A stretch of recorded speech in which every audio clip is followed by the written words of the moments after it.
Find yourself a booth, order up a cold one.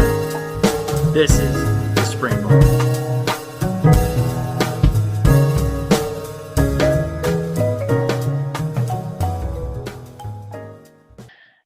Hey everybody, welcome to the Spring Bar. Glad to have you here. I am Florida Mike, today with my co-host, Joe in the OC, and the return of Michael Benavente. Gentlemen, how you doing today? Very well. Very well. All good. Happy to be here. Well, we're happy to have you again. You do look chilly, sir. You do look chilly. Well, we shouldn't have dates or times, I guess, because anybody can watch us at any moment, but it's cold here in the Northeast. Yeah, Southeast is a different story. We're sweating. As you can see with your short sleeves, and same for Joe with his short sleeves. So. Yeah. Well, it is damp where I'm at, but luckily the roof doesn't leak, so I'm good for the moment. But just in solidarity, I'll throw on the extra layer, the vintage Bulova bowling shirt. Make sure I'm dressed appropriately for the subject matter at hand. That was one heck of an eBay find. You guys can call me Stan. No, ever since you bought that, I've been searching eBay for weird stuff like that because that was a cool find. It's the chain stitch on the back. I don't know where it came from, and I'm not sure when you guys are bringing back the bowling team, Michael. But let us know. I'm gonna add. Wait, hold on. I'm gonna add that one to the list. Put that into the notes. Bowling team. That'll go right in the round suggestion box on Monday morning. I'm certain. No, I like it. Maybe we can get one started at the Empire State Building. Ooh. There you go. Joe will come out once a week for that. Yes, racking up those frequent flyer miles. Yeah, he won't come see me. Are you a bowler? No. Oh Lord, no. Although I'm fine with everything else that's ancillary to bowling, which is pitchers of beer and hot wings. I'm good with that. Okay, so 2 out of 3. Right, I'm okay. I could. He's not a bowler, but he plays one on TV. Yeah. So let's start this off with our exciting announcement. Usually we wait till the end of the show just to keep you guys on the hook a little bit so that when you listen to the whole thing. But I feel like this is going to be a cool show as it is, answering everybody's questions. So we're going to start with some cool news. And that news involves Mr. Michael over here. If you remember back in it feels like so long ago, our lunar pilot release video, you kind of alluded to, hey, I'm available, fourth person of the show kind of thing, right? We were joking, laughing, having a good time. But we had a little conversation with each other, and you, Michael, are actually going to be, from here forth, a semi-permanent fixture of the show. You're going to be a regularly scheduled guest of ours. It's going to be, as of right now, every 4th episode. We record bi-weekly, so we don't have that many episodes to put out per month. So we're going to have you on a bi-monthly basis, and we're going to discuss Bulova and whatever that may be for that particular week. New releases, a history of the company. You might bring a special guest with you from time to time. We can talk about certain model lines. I mean, it almost seems like the sky's the limit, with what we can discuss as far as Bulova goes. So we're super excited to have you, be a regular guest on here and to bring you on board of the show. And so we're hoping that everybody that's watching and listening is excited about this, because every time we have you on and do conversations and videos, it always gets a great response. So I think you coming on is going to help us. We're going to help give you guys exposure and get that outreach that you're looking to get into the community. And I think it's a win-win for everybody. You may want to just not make me so permanent. Make sure that the ratings come in okay. Otherwise, you can drop me at any time if the ratings. See, I'm thinking about non-watch content, and like we're gonna have a discussion about hot dogs and just New York dirty water versus Chicago versus. So here, let me LA bacon wrap. We can get into pizza too. I mean, no. Here, let me. I know Mike's going to talk to us all about Chicago pizza. Yes. Which is not even existing. Come on. Right. So you guys saw the reel that I posted the other day advertising this episode, and I said on there, you can ask him what his favorite food is. And I thought maybe if nobody asked the question, I'll ask you what your favorite food is.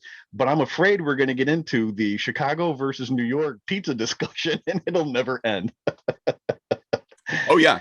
Oh, it'll happen. It'll And happen. hot dogs for that I'm matter. going to say what discussion? There's nothing to discuss.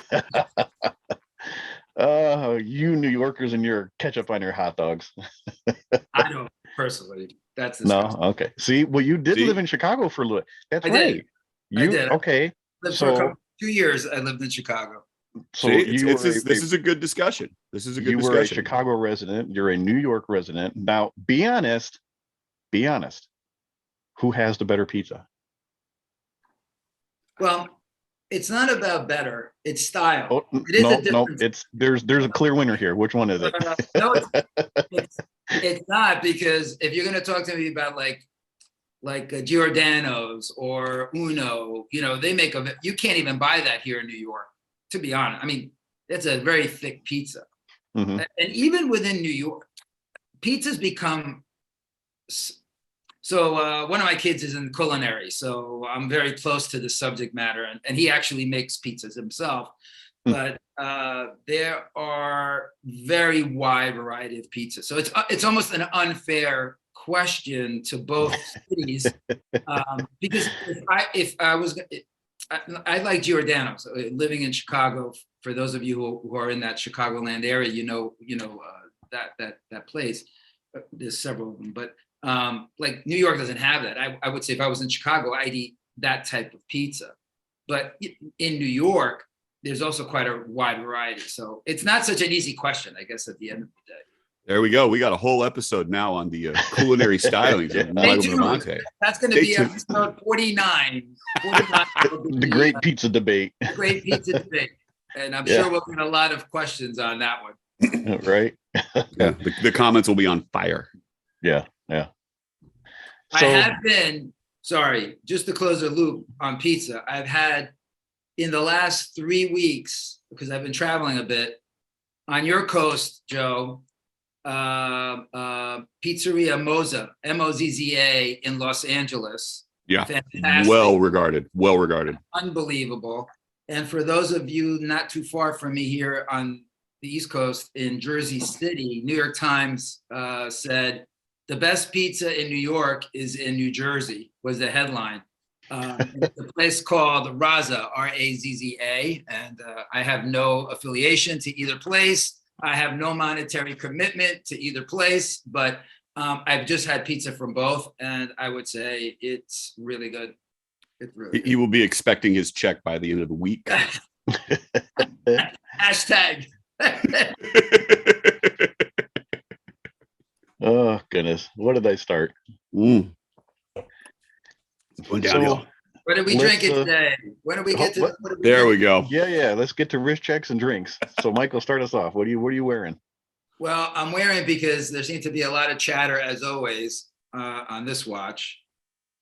That's the one. Oh, look at that. That's the one. This is the prototype. This is the prototype that has a Salida. Oh, that one. That's the one. The hour hand is in the way a little bit, but It has the day date. That is the day date. Hold on, I'm going to move it for you. There you go. There it is. Yeah. So that's the day date As opposed to prototype. the As opposed to LE, what which is Joe not. is holding up. I've got the production model.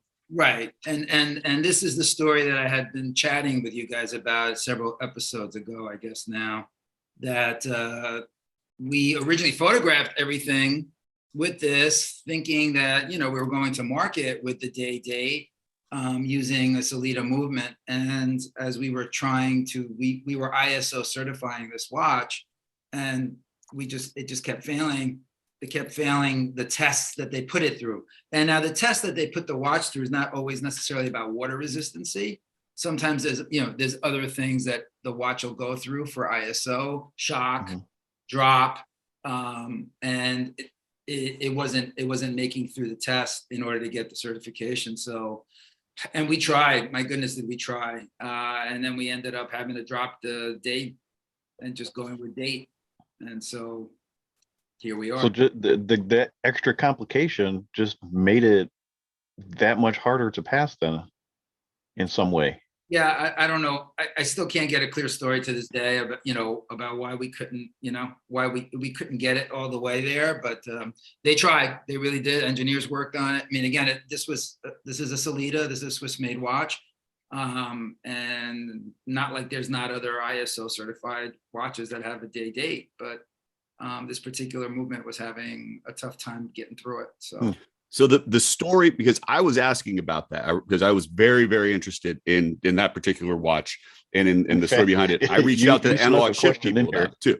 No, seriously, I did not. And they said, oh, well, there's okay. And let it lie. And I was asking if I could get it, where, was it available? Who had it? And maybe okay.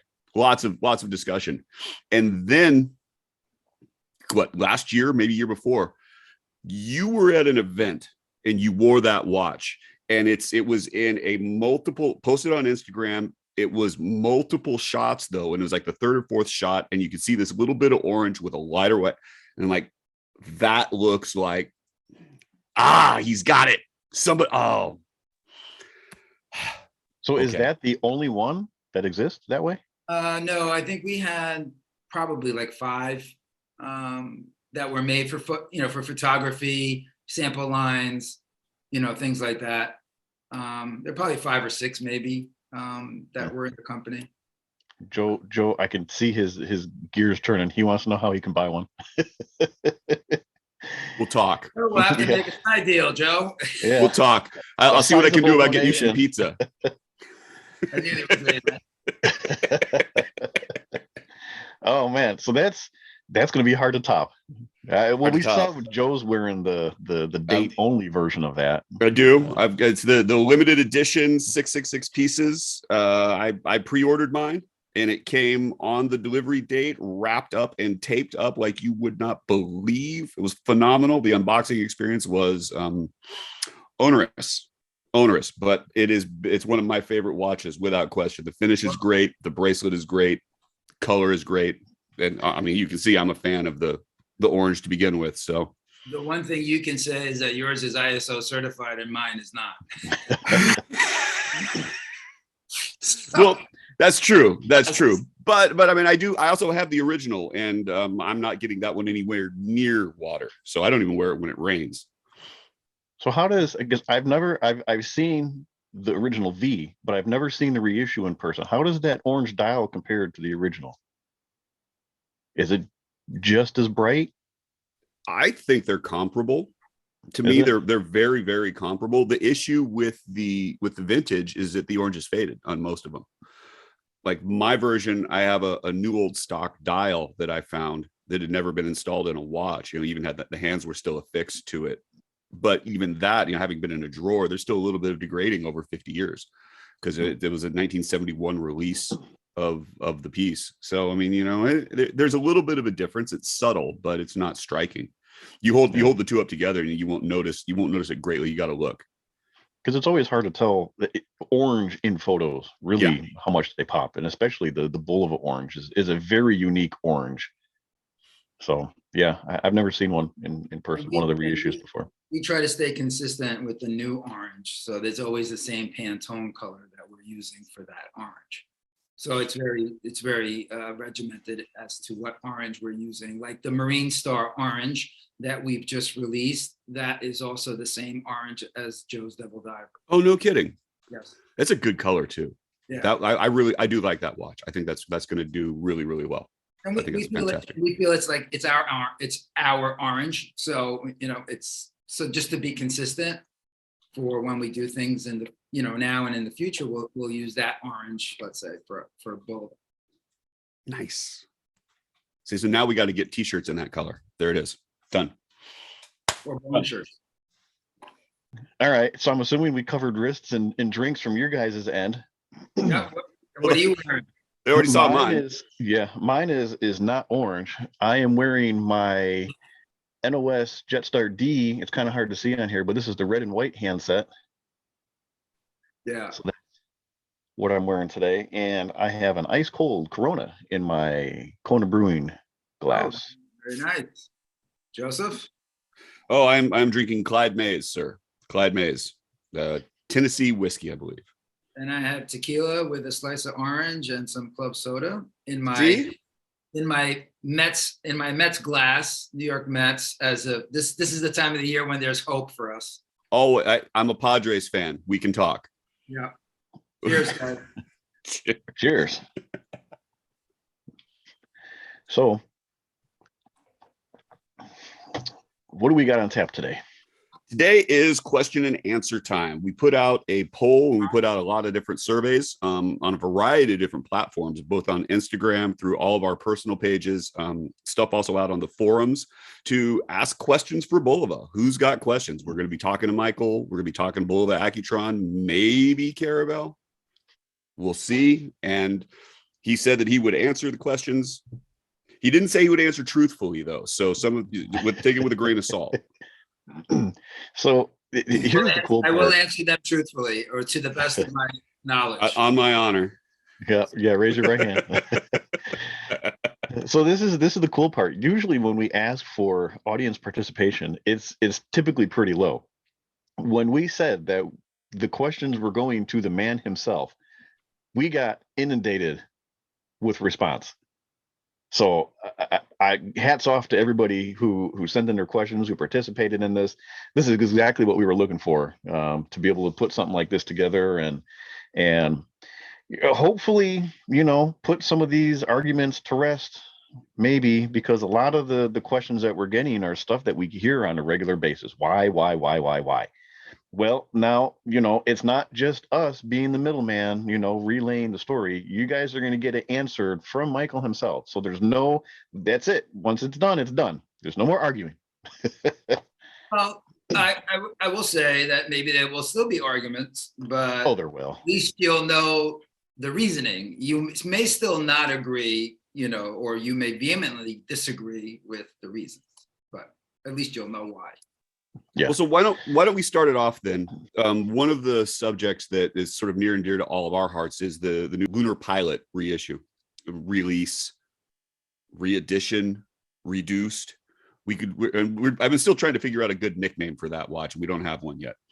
So let's start. We have a series of questions that are kind of along those lines. Why don't we just start there to sort of give us a place to go? So Steeler in Texas, Steeler in TX.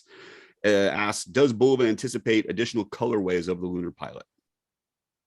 Yes, and a short answer, but to elaborate. Moving on.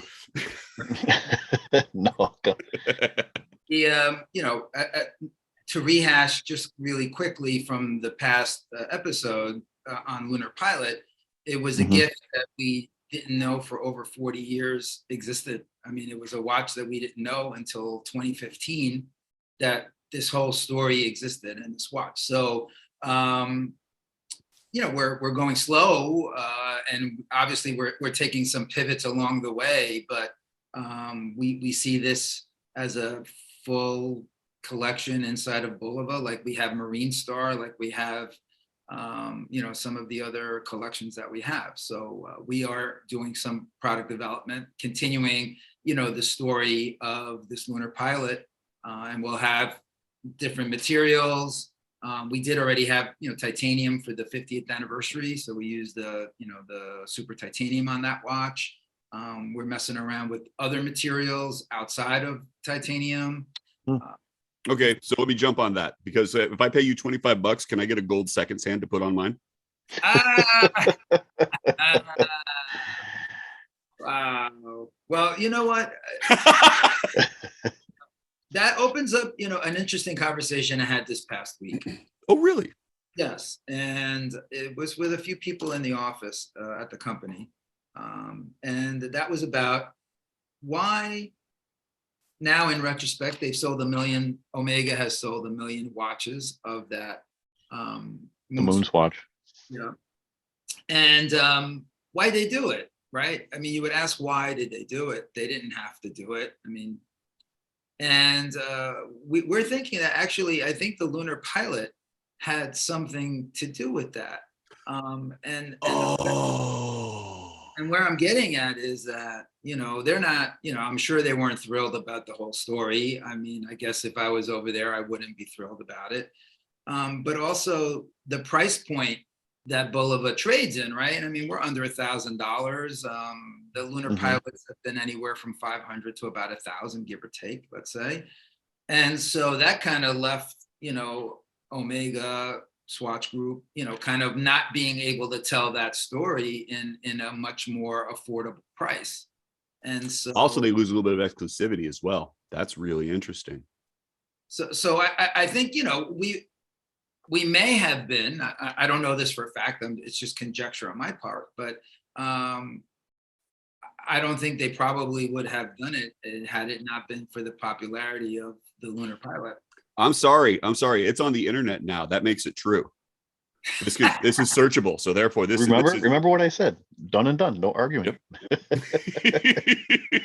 Having said that, I think it's I think it's super fun. I mean, I love the emotion that it stirs. I mean, yeah. And here's the thing. So going off of that conversation you had and that looking at it from that perspective, they released all these, 11 versions of the moon swatch in every colorway possible.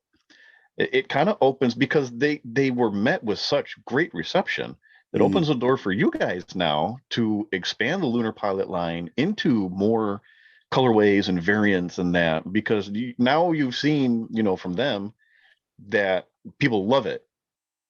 The market's definitely there. The market's definitely there for it. So, and I know you had alluded to before that when you were coming up with the blue and white, or blue and silver as it is, colorway for the Panda, that you guys had kind of played with different colorways too. So definitely. And not even thinking about the moon swatch version.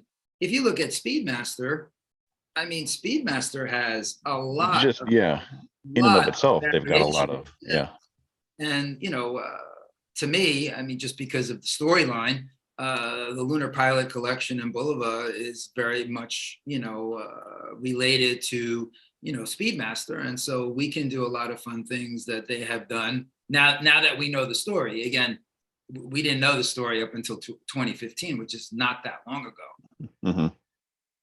Let me ask you kind of this is sort of a semi-related design question, because personally myself, I got to see it. I got to see it like for real. You can show me a picture, but that doesn't quite do it. How are you when it comes to design, just specifically? Can you get it off of a rendering, or do you need to kind of hold it and look at it and make those decisions?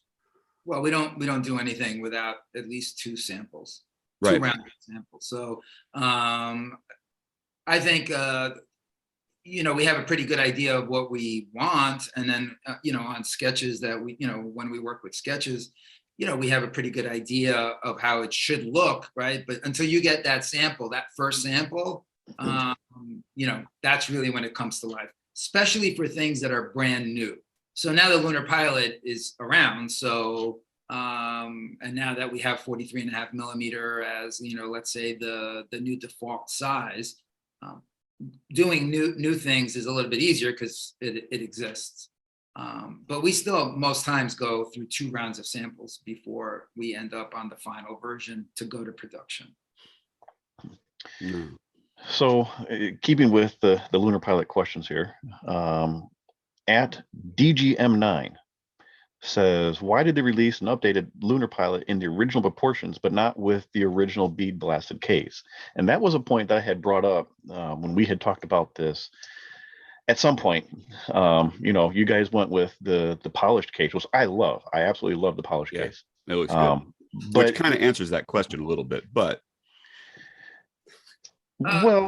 just because I like it doesn't mean that everybody else does, or that I like it too, though.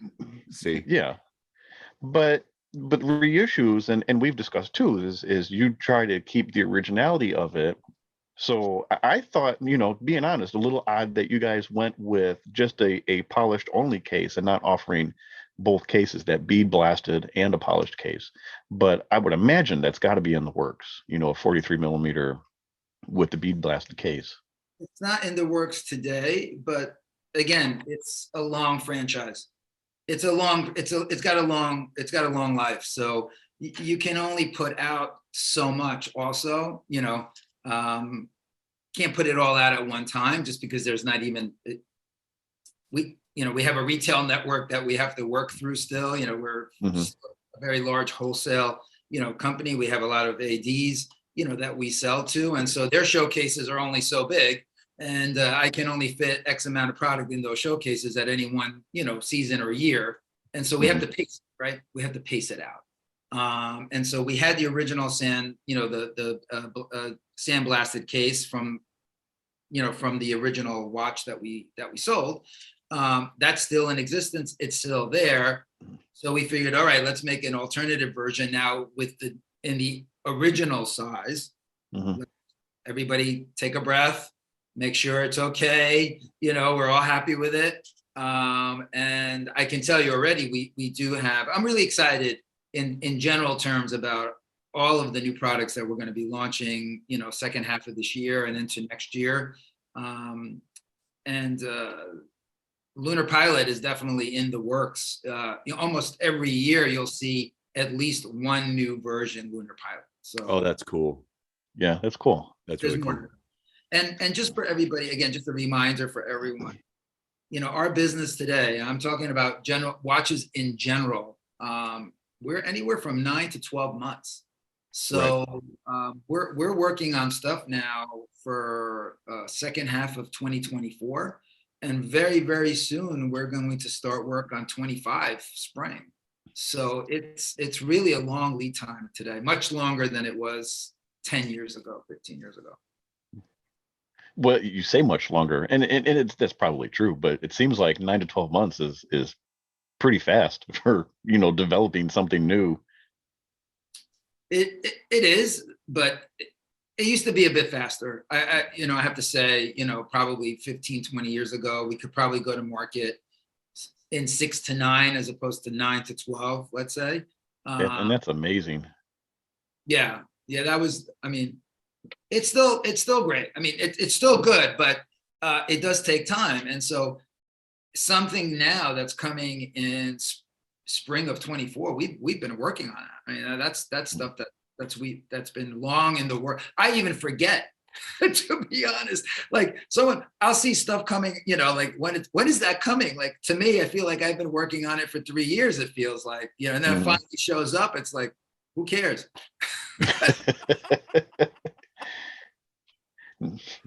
So I also want to. I care. I want to make sure that we kind of acknowledge everybody that's asked questions and stuff. So in the discussion that we've had, at the Everyday Watch, he was asking, any further development plans of the Lunar Pilot case, materials, things like that, special editions. So I think that kind of covers it as well. There was another question about case sizes and if there would be a smaller version of that. How would you say that? Noki. Yeah. So, and again, the Goldilocks of sizes. You started at 45. Now everybody wanted to shouting smaller case. So you came out with a smaller case, and now they're shouting smaller case, even still. Well, we came out this time around. We came out with the original case, which is the proper, which, in my opinion, is the proper case. Original. It's hard to argue with that. Yeah, and it should have been, my opinion, should have been that from day one. Okay. Can't change that. Now we're there. Smaller case. Fine. I love it. Except there's a problem. Okay, then we get to movement. You get to movement. What movement are we going to use? I'm not going to be able to put a better movement that's in there now unless I go to a Swiss-made automatic Le Joux Perret. Whatever. And I think I'm just throwing things out. Le Joux Perret, Salida, okay, in order to make that, a lot smaller. And I think that's kind of where people are headed with this. They want to see a 40 millimeter ish mechanical Lunar Pilot. It's an interesting question though, because when you start looking at like the obvious comparison is always going to be the Speedmaster. Because and looking at the historical comparisons, it's there, it's written into the story, right? The Speedmaster, they don't make him that much smaller either, though. And so it becomes a really interesting question that can it still be a lunar pilot if it's smaller than X? Well, the speedy and speedy reduced. Right. So you have, you got purists that are arguing speedy reduced. It's not because it's an automatic and da da da da da. So it's a solid question. I don't know that it needs to necessarily be smaller, but I'm happy with the one I got. So I'm probably the wrong person to ask. again, if you're looking at reissuing and keeping with the original specs, you're there. You're at the original watch right now. Okay, you have a quartz movement, but you have the one. I won't say the best because I'm going to get all kinds of hate mail, but one of the best quartz chronograph movements on the market right now. And at this price point too. I mean, how many quartz chronographs are at the price point that you guys are at right now? Not in that quality. I mean, that's a really special movement. I mean, we're plus minus 5 seconds a month, accuracy wise, with the high precision quartz NP20, which is the caliber of that particular movement. And we'd be hard pressed to give you better accuracy and a better watch. But that's not to say we will study. We continue to study, and we listen. We're listening, we're looking, and not to say that never say never. I guess never say never to that one. Well, so let's move on with the movement discussion, because we did get a few questions about the 262 movement and the what the plans were for that. And so we've got T Mathis is asking if we'll see the return of the three-handed 262 with the smooth sweep hand, so kind of that original precisionist.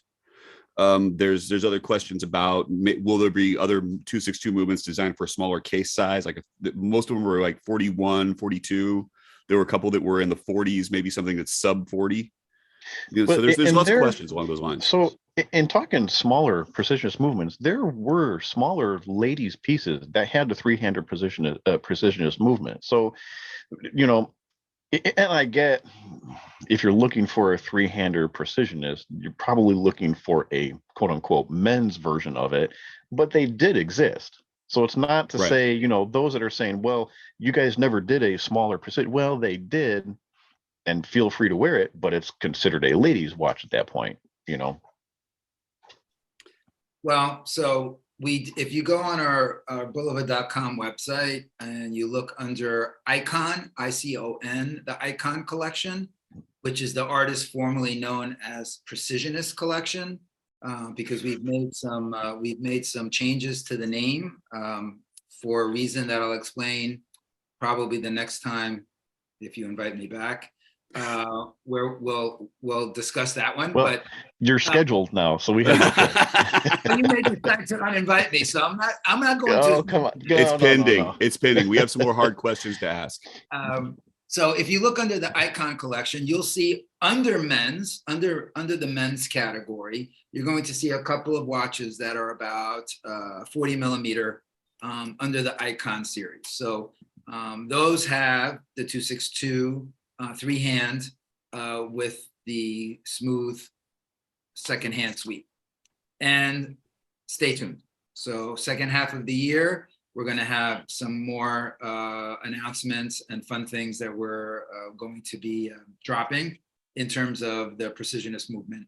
And this sort of dovetails into it. There was another question that somebody was asking about sort of a return to the Accutron 2 lines, where there were the moon, what was it, the moon view, and then the snorkel and the surveyor. Surveyors are doing so incredibly well. Like I really regret not jumping on that when it showed up. It was one of the first releases, second tranche of releases off of the precisionist movements. But the snorkel, right, Mike? You've got a snorkel too. I've got one as well that my wife bought for me. And we have. Yeah, we were looking for that to find one for Mike, and the prices were just amazing. Like they've shot up in value, which I would not have expected in the way that they have. So it was a fantastic little. And so I had the lobster, the what was that, the 2014 2015 lobster, the blue dial, and I sold it because when I bought it, I originally wanted the snorkel, and you couldn't find them because people are hanging on to those things. So I bought it, wore it for a little while. Joe, I think you gave me the line on the guy who was selling the snorkel that I have. I did. So I got in contact with him. Yeah, okay, okay, this and that. We talked, pricing this and that. So I sold my lobster, I think for that was a record price at the time. I think I sold it for like $380. So I mean, they're Not to toot his own horn. yeah, but no, but I'm saying, you're talking about market prices and what they're going for. It's like they're really holding their value. Yeah. To see these kind of come back and maybe a little smaller, more accurate size, I think I would love to see the snorkel 666 dual crown compressor in the legacy line.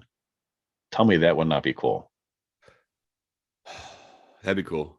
But that's the EPSA case. That's a thing. It's a thing. That'd be cool though. And I'm trying to find you're jumping around on me here, Joe. I'm trying to find who asked that question about the size? No, the Accutron 2 models. It's in here somewhere. You know who you are. You got to stay in order, Joe. You got to stay in order. So anything on that, Michael, you want to address to those particular models, and will we see a comeback of those? Joe's jumping around. He is. I do that. I'm an artist. Well, let me start with there will not be an Accutron 2, so that doesn't exist, and it won't exist. There will be further development in Accutron, and so yeah, I mean, those are projects that you could see in 2025.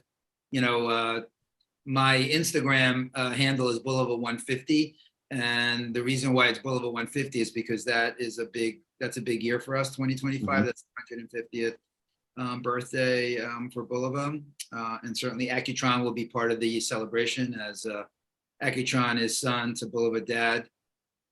So stay tuned. So in kind of keeping to that relationship tie, at 357 Mag says, it was understood that Accutron became its own brand in 2020. So moving ahead, will the tuning fork logo continue to be used by both Bulova and Accutron? Tough one. The simple answer is yes. But again, Bulova birthed Accutron in 1960, if you will. So created Accutron. Obviously, the tuning fork symbol was for Accutron's main engine part, right? I guess in a perfect world, Bulova would have stayed away from Accutron, but really only 3 years after it was created in 1963, it started with Bulova kind of co-opting Accutron a bit and putting Bulova on the dial, Bulova Accutron, Accutron Bulova. It kind of went, if you look through the decades, it was on, it was off, it was on, it was off. It was like all over the place. So it's hard, it's hard to take it away from either one of them, because at this point, both brands have a stake in it. Mm-hmm. It's really entrenched. And the part that I find really funny, because Mike and I both really are into the vintage space, that you can find, and it seems that it was something that was being done at Bulova service centers as well, replacement crowns, where normally it would have been a Bulova sign crown, that often you'll find an Accutron crown on that. And it was usually just the tuning fork logo. And it's such a fascinating little detail. And it happens across the line in a variety of places. And I know that there was a big pushback when the Lunar Pilot was first issued with the newer Bulova font, and then there was a return to the original Bulova font. It's the thing that the collectors, that little bit of minutia that the collectors world kind of just goes nuts for. Is it a serif? Is it not a serif? It needs to be and arguing about font size and all the rest of it. But I find that it's always been an argument that's gone on within the vintage space about whether or not the tuning fork logo and how it applies. And Accutron means accuracy through electronics, and if you've got and the arguments go on forever and ever and ever. So back to the whole point. Like you really can't kind of please everybody. But well, it's kind of, I mean, the tuning fork is an icon. I mean, you look at that and automatically you think Bulova and you think Accutron. So it's the family crest, if you will. So yeah, I can understand the modern Bulovas having that as part of, the watch somewhere. I'm going to steal that, Mike. The family crest. Absolutely. There you go. Previous so just a little inside baseball, right? So which is the only reason why you had me on the show. The previous management, so prior to 2015, let's say, right? They were actively trying to take the tuning fork off of Bulova product, regular Bulova product, right? So they started on that, and maybe that work started like in 2012, 2013, running changes where they had collections where the tuning fork on Bulova was on, and then the next reorder on a running change, they take the tuning fork off. This watch was exactly the same. It's like the AccuSwiss thing almost, right? It's in the same space. That's a whole different story. Sorry, I digress. Yeah, same, but different. And so they started doing this on models, and people would start writing in. People would start sending emails to the service center saying, "I think I got a counterfeit watch. My watch doesn't have it on it." And so it created all of this stir. And I think I probably walked in on it end of 2015, but the company had already kind of made the decision, we have to go back and put the tuning fork back on these existing collections because it's just too much. It's people are expecting that. And so I think, Mike, you said it perfectly. I love it. It's the family crest. And so it's hard to really take it off of either one. Yeah. One thing I can tell you today, I mean, we're very religious about, is the time period of whether the watch is inspired by a certain watch of a period of time, a period piece, let's call it, or a full-on archive piece. If it's prior to 1960, there's no tuning. So I'll reference Frank Sinatra, the Sinatra collection. All those watches are really pre-60. Most of those watches are from the 50s. And so you won't see a tuning fork on them because the tuning fork didn't exist. So we tried to stay, pure to the time period also of what's influencing us for certain collections today. Excellent. Speaking of Accutron, at Joey Frost says, any old Accutron parts laying around somewhere? Not with us any longer. We closed our Woodside, Queens, New York. For those of you who are not familiar, it's in New York and Queens, one of the boroughs here, and that was our last warehouse facility and after sale service facilities that we had. That closed in 2017. We donated most of the parts because there were so many. I mean, we could have never kept them all. We were moving. It's kind of like, when you're moving from your house that you've lived in for 30 years and you got to clean the basement. Stuff just got to go because you're moving to another place. Yeah. It's not going to fit. And so, and really most watch companies, I would say on average, keep 7 years back of parts, because otherwise, if you're a long-standing watch brand, I mean, you get inundated in inventorying, old parts. We did donate the parts to the Veterans Watchmaker Initiative in Odessa, Delaware, and so Sam Cannon, who is the founder of the school, he has a lot of parts. So if anyone should maybe want to inquire to Sam or to the service center that he has there in Odessa, Delaware, he may have some of those parts there. That's fascinating. I couldn't tell you what he has though. So unfortunately, there's all of these. There's the rumors. The rumor mill is just rife. There's someone has parts, and there's this guy, and you gotta, if you meet him at the 7-Eleven between 10:30 and 10:45 on a Tuesday, and you knock 3 times and you show up with a cherry Slurpee, he'll take you to his car and has, you know, it's rife. It's absolutely rife. So Sam, the Veterans Watchmaker Initiative, he has a lot of parts, and Sam specifically can repair 214 and 218 movement himself. Now Sam's busy because he's also the main instructor at the school, and it's a watchmaking school. So I don't know how much time he has these days to repair 214 or 218 movements, but you know, he definitely has the know-how there. Speaking from the vintage space, I know that there's a market for that.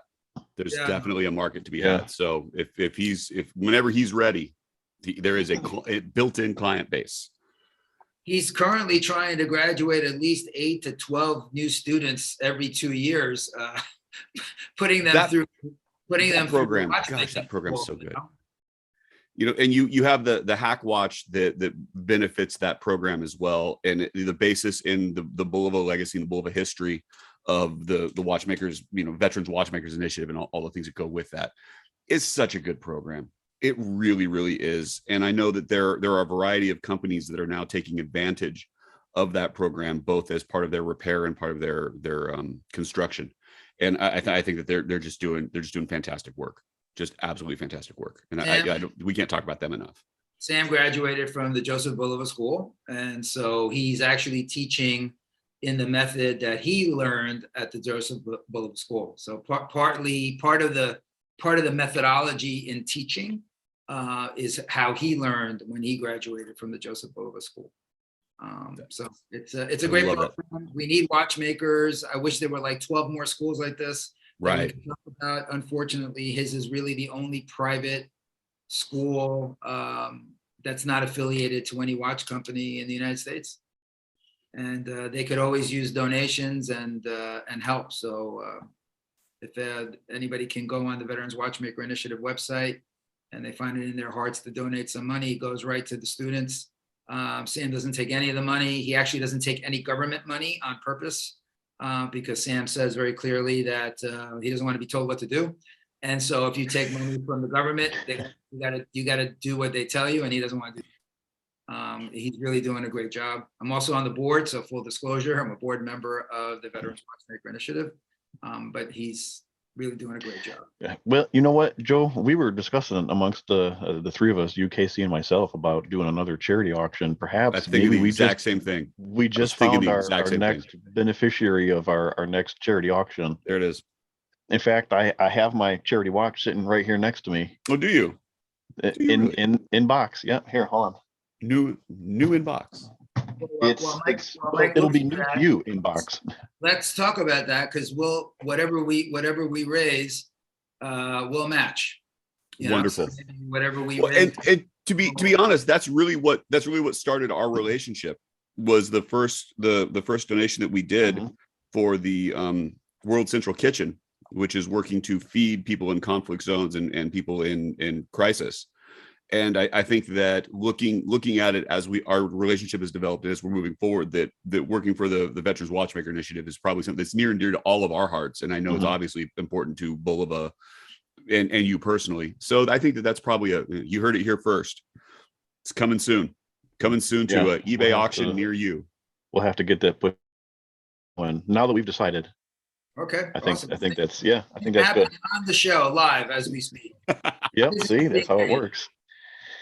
Let's see, moving on here, at Bullo Watch on Instagram, and he just came up and visited you guys. He's been posting pictures. What's that? Say that again. Last week. Yeah. He was up in the museum and he's got some really cool shots of stuff. He's asking any new archive models coming soon. For instance, a Lone Eagle without radium, he says. Certainly, yes, there will be more archive pieces for sure. Again, referencing 2025 as a very important year for the company. We're planning a lot of fun drops that we'll do hopefully throughout the year, maybe once a quarter, dropping some really, fun stuff. I appreciate you letting us know that ahead of time so I can start saving now. Yeah. Start saving towards 2025. Start liquidating what you don't wear, Joe. Right. So, but there was another, so a follow-up to that question would be, right, he says without radium, would it be possible to get a radium limited edition? Just throwing that out. That's a no. Next question. What are you drinking? I don't It's not radium, I'll tell you that. The refill. There's somebody off camera who's going to get him a refill now. Behind him there, yeah. Okay, so I'll move on to the next one here while he's pouring himself some more. Really? This one, it seems to always be a controversial issue, especially when you're talking the Accutron legacy watches. At M Marco 1, why mechanical movement in the new astronaut seems incongruous for something labeled Accutron? I totally agree with him. Well, let me take a stab at this though, because like we were just talking about the Veterans Watch Initiative and trying to get parts. Well, let me seriously. I see the look on Michael's face here. And I do Afraid. I do too. But it's an important thing to talk about because I've lived in the vintage Accutron space. I have tried to get watches fixed. It's hard, man. It's really, really hard. You've got a couple of well-regarded, well-known Accutron repairmen, one of whom lives in Thailand. And I believe that the end of his mail route is covered by donkey. Don't quote me on that, but I'm fairly concerned that that's the case. Another one is not taking any new work because he's been inundated because he's doing the Lord's work by repairing Accutron. Going with the Swiss mechanical movement, I can get that fixed at Zales. I can't get an Accutron fixed anyplace else, or at least not one that I know is going to be consistently able to run and is going to run to the tolerances that the Accutron is capable of. So that's my take. Okay. My take is this very simple. We don't have the tuning fork movement today. We just don't have it. And so Accutron was relaunched in 2020 for the 60th anniversary of the brand. And it was really relaunched with the electrostatic movement. The electrostatic movement being a breakthrough once again in how we measure time, a totally different way, technological breakthrough using electrostatic energy. And along with that, we felt as we were working towards that, right? So 3 years prior to 2020, we were already working on what we were going to do for the relaunch of the Accutron brand. We felt kind of sad not to at that moment to acknowledge the design part of Accutron, because yes, accuracy through electronics, fine, but the brand was more than that for 15 years, and I'm going to say from 60 to 75. It was design. I mean, those designs today, that you see in what we call today the legacy collection. I mean, those designs still stand up. I mean, they all still stand up today. We also did them in the original size, which where are all my size friends?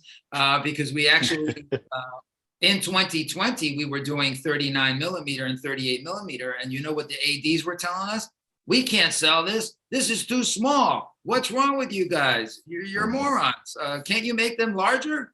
And we said, yes, of course we could have made them larger. But we were working with the collector community. We actually had what I like to call a kitchen cabinet, if you will, of collectors that we were working with, and we even met with for several days at the Empire State Building to review all of this stuff. And I think everyone was pretty adamant about, yes, we want them the original size. B, yeah, we don't have any other movement, so either we make them quartz, which yeah, we could have, but there was also another component to the brand, and especially for Accutron, and that's that it was very much a Swiss-based brand. There was a lot of Switzerland in all of this. Max Henschel, who was one of the main engineers, was Swiss. I mean, he was in Switzerland. So the idea of us using the Swiss watch in the Legacy collection was also to kind of, remind everyone and call out to the fact that the watches were Swiss made. And so not having today a tuning fork movement, we have some choices, right? Those are the choices, or we don't make them at all. But I think it's a shame not to make them. So we did. For sure. It's a piece of history that needs to be shared again. When you guys had the conversation of the movements, was a precisionist a thought on the table? Because it would have been electronic and it would have kept the sweeping hand. Well, no, because we can't fit it in that original size case. The case size is that makes a certain level of restraint. Yeah. Which is difficult, because I applaud the moment. I've seen those watches, I've handled those watches, and to me, being in the vintage space, the case size it's perfect. It's absolutely perfect. I love it. I like the smaller case size. I've got a 7-inch wrist, so the new Lunar Pilot fits me well. But those ones staying as true to the original as modern technology will allow, I've got no quibble about that. Here's the other interesting thing that happened on the size issue, right? On the size part of it. We never planned to sell the original Accutron relaunch. Really, the plan was not really to sell a lot of it to ladies. We really did not think it wasn't really a ladies project, if that makes any sense. Mm-hmm. But a funny thing happened on the way, Oh, I can see that totally. Yeah. And ladies gravitated to the size because it's a perfect size for ladies today. And actually a lot of the re-strapping that we did, we are offering today, a lot of different colored straps and different version straps and shorter straps. It's because a lot of ladies are actually buying into the Accutron Legacy collection. By the way, we only made 600 of each of those styles. It was it was limited to 600. Some of them are almost gone. We only have a few pieces left of some of those styles. And so who knows? I mean, stay tuned. The Accutron line will evolve, and maybe one day we'll be able to sit here and I'll be able to tell you that exciting news. A new tuning fork movement's coming. We've discussed the tuning fork movement on multiple occasions on this show, and with you too, Michael. And people still don't get it or understand or what, but there is a modern production tuning fork movement being worked on currently. It's not there yet, as you would say, but it's being worked on, and you guys are trying to develop something like that so that you can have a mass-produced tuning fork again. So it's not that you guys are ignoring the tuning fork. It's being worked on. The tuning fork as it was made in 1960 is virtually impossible to make on a commercial level today. Mm-hmm. Yeah, right. Bottom line, it's just the craftsmen, the people, all of it is gone. And so even if we're able to get to the point where we are able to recreate the tuning fork movement, it probably will not be in the same way as it was in 1960. It's not going to be the same movement. It's going to be a variant, right? Well, it would certainly have to be, though, because we're looking at 60 years of technology since that line developed. Yeah. And I would hope that in 60 years we've made a little progress. It's an old technology that just kind of had its day in the sun, and it went away. Quartz really is what, quartz took it away. I mean, quartz replaced the tuning. It's what came from it. Yeah.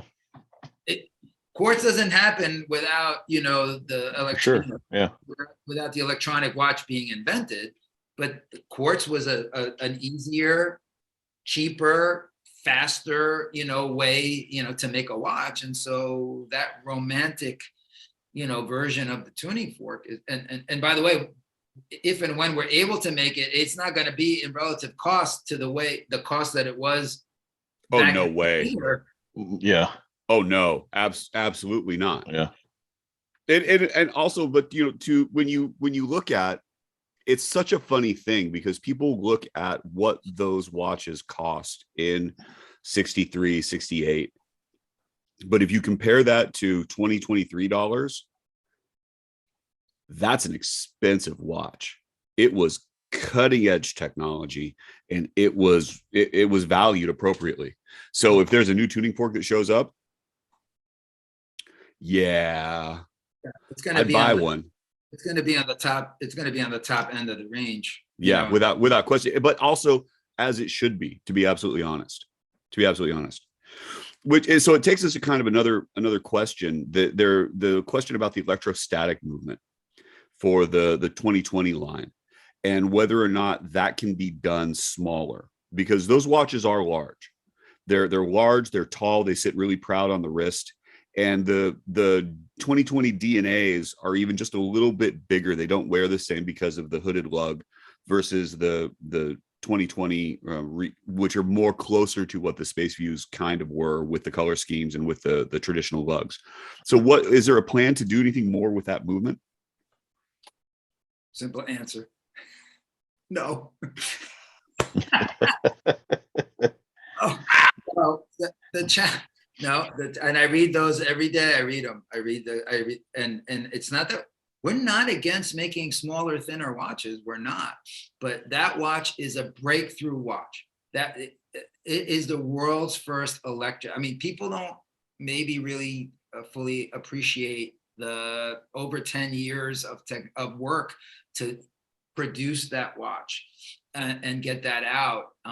And there's not a lot of watch companies in the world today that are investing that kind of time and money in new movements. And so that's as small as we can make it at the moment. That's as small as that movement can be made. And it's the watch has to be very impervious to humidity and to water. And so that case is acting as a real protector of the movement, so you have that big steel case. I've even inquired wanting to maybe use some different materials. It can be complicated if it's a bit more porous material. Their engineers are not comfortable with saying that will keep the accuracy and keep the watch running correct. So the simple answer is that's as small as we can make it.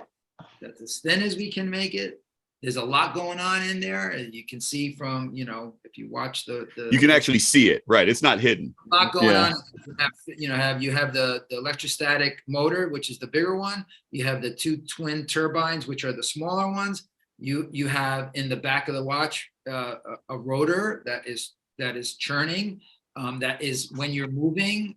That's what's helping the electrostatic motor turn, and so it's constantly topping off the electrostatic energy that's in that watch. So can I be kind of brutally honest with you? Why start? Hang on. Okay, go. There goes Michael too. That electrostatic watch, when it first came out, I will be very honest with you and tell you that I feel like that watch was very gimmicky. I think probably because, and even to this day, I still don't quite understand the technology behind it and what has gone into it and how exactly it works. And like we've discussed many times before, seeing it in a two-dimensional way is hard to experience a watch. And I get, as time has gone on, just kind of how special that movement is. So do you have samples of those laying around somewhere? I have samples, of course. Yes. I think if you want to do a show, if you're willing to send one out, I mean, change my mind, because I don't feel the way that I feel when they first came out. I can look at it a little bit differently, but it's that I think is one of those watches for me, like Joe was saying, to get hands on with and truly experience how good of a movement that really is, and for being a totally new way of timekeeping. The main selling proposition of that movement is that it has a unique power saving technology that they've created in the watch, and so that's part of it. That is one of the big stories. In as much that as you're wearing the watch, and if you're sitting even at your desk like we're sitting down now, after a few minutes of inactivity, the minute hand will stop. It kind of No, don't they don't fold No, up? it No, freezes. okay. it just Okay. stops. It just stops. It'll stop wherever. It'll stop, and it'll say, "Oh, okay, Mike and Joe really not moving too much. I'm going to start saving energy," because it's all about saving energy to make sure that it doesn't draw down from the original charge of electrostatic energy that watch was originally born with. So before it leaves Tokyo, because that's made in Tokyo, it's charged with electrostatic energy. And so it's got 2 years worth of electrostatic energy that's built into it, but it's not expelling any of that energy. We actually ship the watch with the crown in the out position, in the one position out, because it's 100% dormant.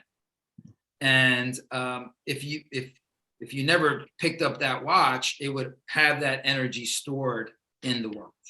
Now you buy the watch, you wear the watch. The more you wear it, actually, the longer we feel. And again, this is still a new movement. It's still new technology. But the more you wear it, actually, you're topping off. It's kind of like you filled up you got your new car with gas filled to the tank, right? Full. And you drive it, but you stop at the gas station and you always top it off. The more you drive and the more you top it off, you always have a full tank of gas. And maybe it's not exactly the same analogy, but it's very close. This watch comes full, and the more you wear it, the more you're constantly topping it off. You constantly top it off. This watch could go for 12 years, 15 years without maybe ever needing a recharge. And we can restart. And we it's can. Such a fascinating technology. It really is. And I believe that. I believe that it is. And I think of all the watches that you guys make today, that is probably the most misunderstood one of the lot. Totally. I couldn't agree with you more. That's why I think let's have one of these episodes in the future. Yeah. Let's break down the electrostatic. Let's talk about it. Yeah. I got it. See, because my take on that immediately, I remember reading Hodinkee and seeing Jack Forrester saying that I stopped by the Accutron booth. It's like, why would Jack Forrester stop by Accutron? Something's going on. And he alluded to it. And then there was an article about it. And as soon as I heard that, I'm like, I was intrigued immediately because I knew that tuning fork was probably not coming back. So there's going to be something new and different. And I've been fascinated by the movement. And there's been discussions about, it's like, okay, well, it's a stepper motor and da da da. It's like, yeah, but it's still electrostatic. And there's a difference between that and some of the, the quartz kinetics, where it recharges a capacitor and blah, blah, blah. And I have a Bulova that does that as well. That movement and the sizes of it, it's fascinating. It's a really, really fascinating. It's one of those sort of evolutionary branches when we start looking at what's going on in watchmaking and how things start to change. And it's an interesting place. I'm hoping sincerely that it's not a dead end and that there's some other places that it can go and other things that it can evolve into, because I find that a 5 year dormant period or longer, that's phenomenal. It's a very difficult movement to explain. That is definitely our challenge. Probably more difficult than when the company first introduced the tuning fork movement in 1960, because at least that was pretty straightforward, right? It's got a battery in it, it's electric. I mean, back then you guys had some really cool sales diagrams, of the movement. It's hard to do that with and that's the whole birth of the Space View, right? Because I have to show you what it is, because you want, and that's why, I want that one, sell me that one. It's like, it's not for sale. Well, no, it's for sale. Yep, the Space View was born. The Space View was a selling tool. And the retailers said, that's the coolest watch. You guys should just make that watch. And that's how the Space View was born. Yeah, absolutely. if you have a Space View 2020 that you're willing to loan out, I Yeah. would absolutely, like I say, I want to be educated on it because, I'm ignorant to that technology too. So, Okay.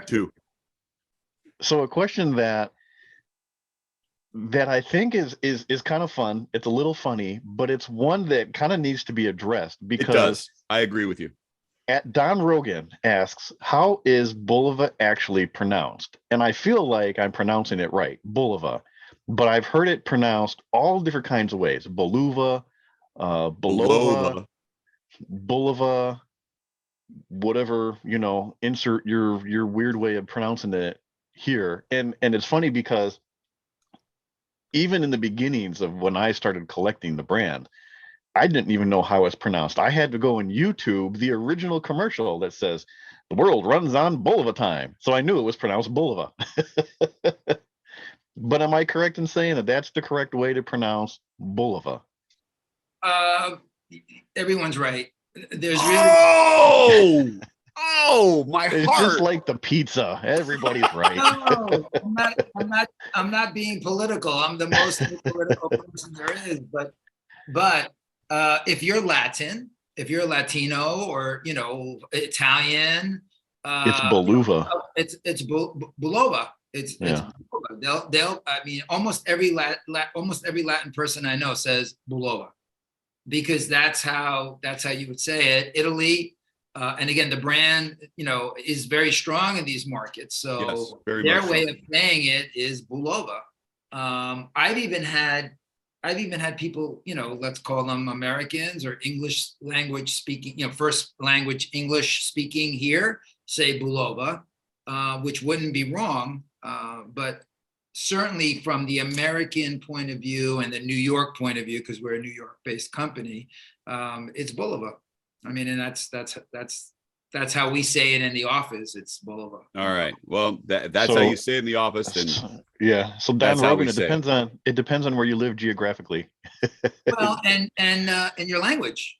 I mean, yeah. Because, Australia doesn't count then. Okay, that's fair. What? Well, it's always weird down under. That's all I'm saying. We can edit. Well, if everything down under is backwards, is it Oliva? Well, who knows? Who knows? Who knows? Okay. So moving on. T-cell spelled backwards is toss it. You heard it here first. Okay. Am I lying, Joe? No, you're right. So this was my charity watch, the Matthew Toss It. So when you get it, just chuck it. Listen, I don't make the news. I just report it.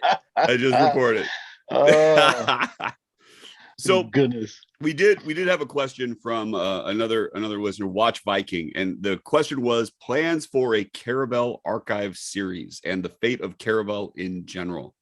And I know that's been a little bit of a sore subject. We've talked about it a little bit in the past as well. And there's a variety of Caravel collectors who reach out to us and want to know. So what's the situation? It's not a sore subject. It's just that, again, going back to the history of Caravel, born in 1963, primarily to go into a certain channel of distribution. That's why the brand was created. Basically through the 60s and all of the 70s, originally started just like Accutron, started with Caravel on the dial only, and then Bulova, Daddy came and co-opted the dial and did Caravel by Bulova, Caravel, different iterations. And then CNY. Then yes, of course, fast forward to the 2000s, 2000, I guess 14, 13, where I went to CNY. It's hard to find the footing, for it. We're having a lot of discussions, internally. I mean, we have a collection, it's out. We've done mostly classic looks. We have some easy readers in there, expansion bracelets, which actually those are the best sellers in the collection today. I'm sure. Oh, I'm sure. but it's a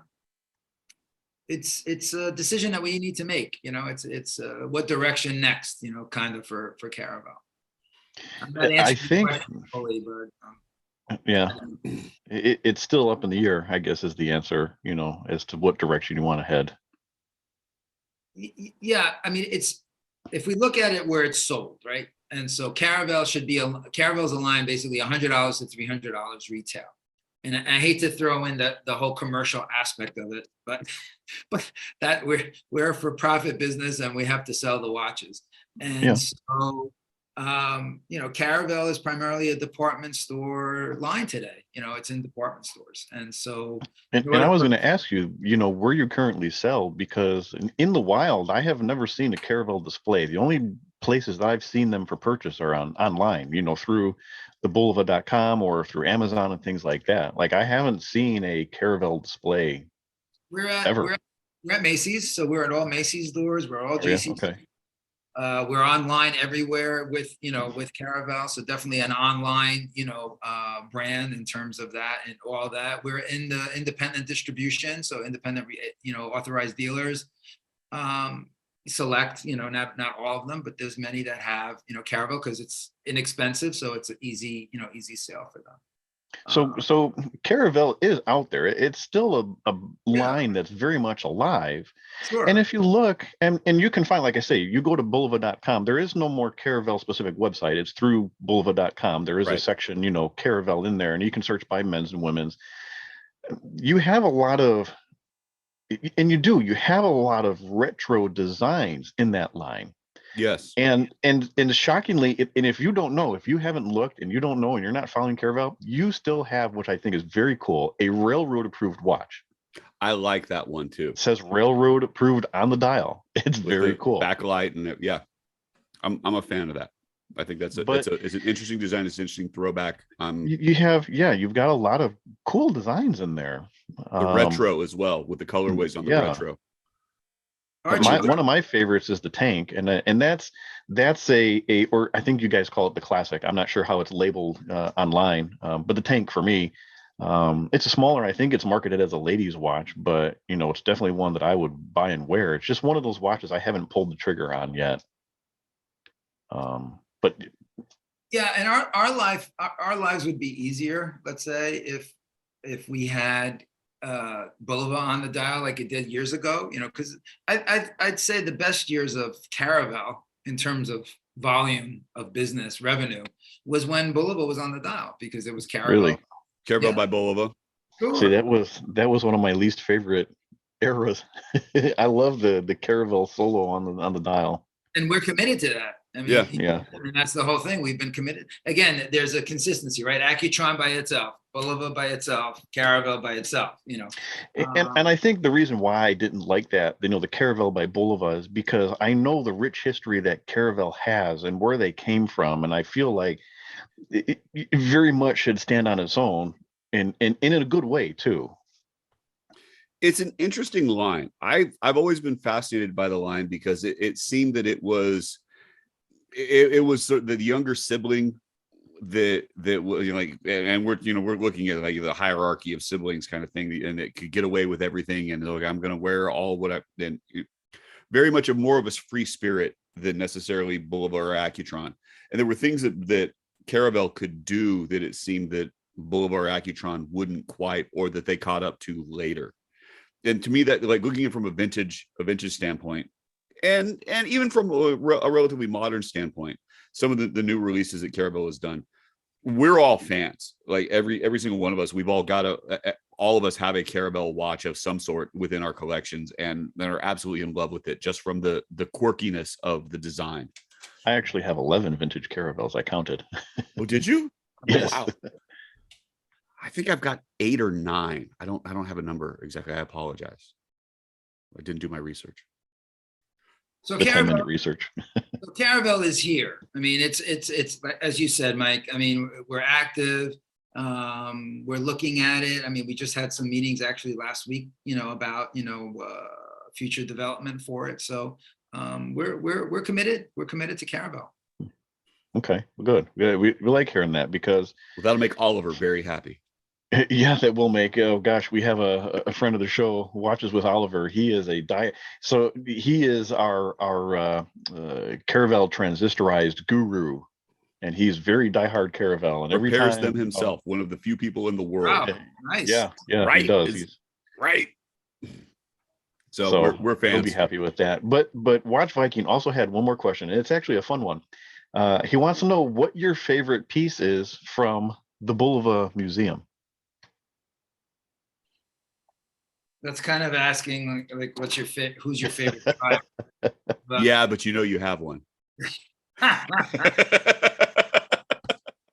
I would never admit to the children. No. See, Mike and I only have one kid each, so we're safe. Okay. You've got some wiggle room. I have, yeah. I would say I go back to the early 70s and the Chronos. I think that was such a really amazing time for the brand. Early 70s, the surfboard, the chronograph A, B, C, that whole, The Stars and Stripes, right? All of those. Well, that period of time, 70 to 75, I would say those are, if it's hard to pick for sure, but I would say that. Mike and I both own watches of that ilk, and we've also got reissues that have gone into that design language as well. So this is like the surfboard quartz. We both have that. I've got the limited edition. We both have the Chrono. I've got the Chrono A. We're both looking for a vintage surfboard. If we got into the number of watches that we shared together, it's ridiculous. It's disturbing. Yeah. Meter that Mike that you bought. Yep.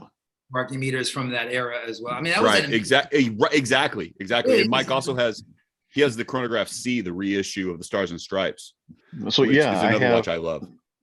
Of the reissues, I have the Snorkel 2. I have the Chronograph C. I have the surfboard. I have both lunar pilot sizes. And what's the last, and the parking meter. Yeah. So from that era, I've said it before and I'll continue to say it, the early to mid 70s in any watch brand was just the heyday of watch design, that 5-year span. And, give or take on either end of that was just a phenomenal year for design. Yeah, I would agree. But we're vintage guys too. And so we're always looking at okay, what's the size, what's the movement, what's the dial, and so it's a slightly different take from us than it is necessarily from a marketing perspective. But moving forward with that, a friend of ours from the UK, Murph's Minutes, is like, considering the huge back catalog of historical models, how does Bulova plan on which ones to reissue? So is there a process? Is there like a straw poll? Do you pick something out of a hat? So no, we look through the archives, we look through the museum, through our vast, amount of, we have over 4,000 watches now that we've collected in the museum. That many. Yeah. And it's funny that you say that, because just today, in fact, I was listening, I was going through your archive, not the archive series, the collector series, your YouTube series that you did about a year ago. Yeah. And I was listening to one with Richard, the very first one that you guys did. And I think you guys started with some like 250 pieces in the museum. Yeah. I think was your... Yeah, we actually, thank you to Richard Calamaris, because Richard, we bought his first collection we bought a collection of watches from Richard, and Richard had arguably some of the most important Bulova / Accutron watches. He not only had one, Richard being Richard, when you meet him, you'll understand he had 3 of almost. Yeah, right. Yeah. So he was really gracious with us and sold it to us at a very, very fair price. And that's really what helped us kickstart, the museum and the archive again, because let's say over the decades, things got thrown out, things got lost, things got misplaced. And so, we really needed to shore up all of that. And so today we have over 4,000. That's phenomenal. Um, The problem has always been, the question has always come up is like, Bulova did have all of these management changes and things got lost. And like looking at it from the vintage side of things, the My Bulova website, which is working through archives and bringing in vintage ads and just trying to figure out like, what is this thing really? And trying to decipher all of that, where when you got other brands that have their archives and you can dip into the archives, you can find out where it was sold to, who it was sold to, what retailer, that kind of thing. And Bulova is missing a little bit of that, but having the museum at least as a point of reference to begin with, to say, okay, here's kind of a good example of that watch, and here's what it's called, and this is the definitive answer for that. And to see that it's grown to 4,000 pieces, that's really impressive. Mm-hmm. Yeah, no, I would say today we have just about every important timepiece that the company made at one point over, or a representative of that era in the collection. So so in terms of how do we, because the question is how do we decide? It's been fairly easy up until now, right? So it's been about 7 years that we've been, and so there were some really easy, like some of those chronographs that I mentioned, those were all really easy, right? The Devil Diver, that was really easy. Right, no question. Surfboard, really easy. Stars and Stripes, really easy. Obviously, the first one was Lunar Pilot, super easy. Even the mill ships too. The mill ships is just a phenomenal reissue that Adam was involved in, and that blew my mind. I did not see that coming. I didn't see that coming at all, and I was so impressed when it dropped. Well, mill ship was really, we didn't, even the company didn't have a lot. We didn't have a lot of information on that whole project and watch to begin with. So that was something that kind of helped us also find out the backstory, to that. Mill ship submersible project that we worked on. So I mean, I see the future in terms of I think one of the questions that someone asked was about the Lone Eagle. The Lone Eagle and many other watches behind it of Art Deco. I think we definitely want to have some fun in Art Deco. We have an incredible history in Art Deco, to be honest. Phenomenal what is available there. And those watches, like you look for them vintage, they're not real expensive.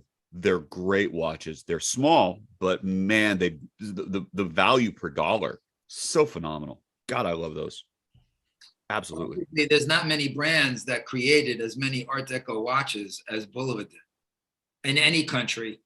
Switzerland, come on, UK, Paris, France, or here. I mean, it's we are in contact with a gentleman who has over 600 Art Deco, Bulova Art Deco watches, and he's actually published a book, and he's photographed every single watch that he's collected and he owns.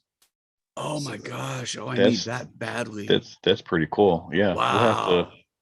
You'll have to let us know where we can find that. Yes. He did not publish it. He digitally published it. So I'll send you the link for that, and people can, if they're interested in buying it, you can buy a digital copy of that. I can think of a couple people right off the top of my head that would be interested in that. Same guy. I'm right there with you. Yeah. You share it in the notes. I'll get it to you. I'll get it to you tomorrow. The link. Okay. Oh man, that's great. God, that's fantastic. Yeah, and I'm a newly minted Art Deco owner. He is, and I enjoy it. You got a really interesting watch, because when you get into the Art Deco space, particularly when it comes to Bulova, I was trying to identify my great grandfather's watch. And so there's the case shape, but then there's the dial size, and then there's the handset. And Bulova was so innovative and so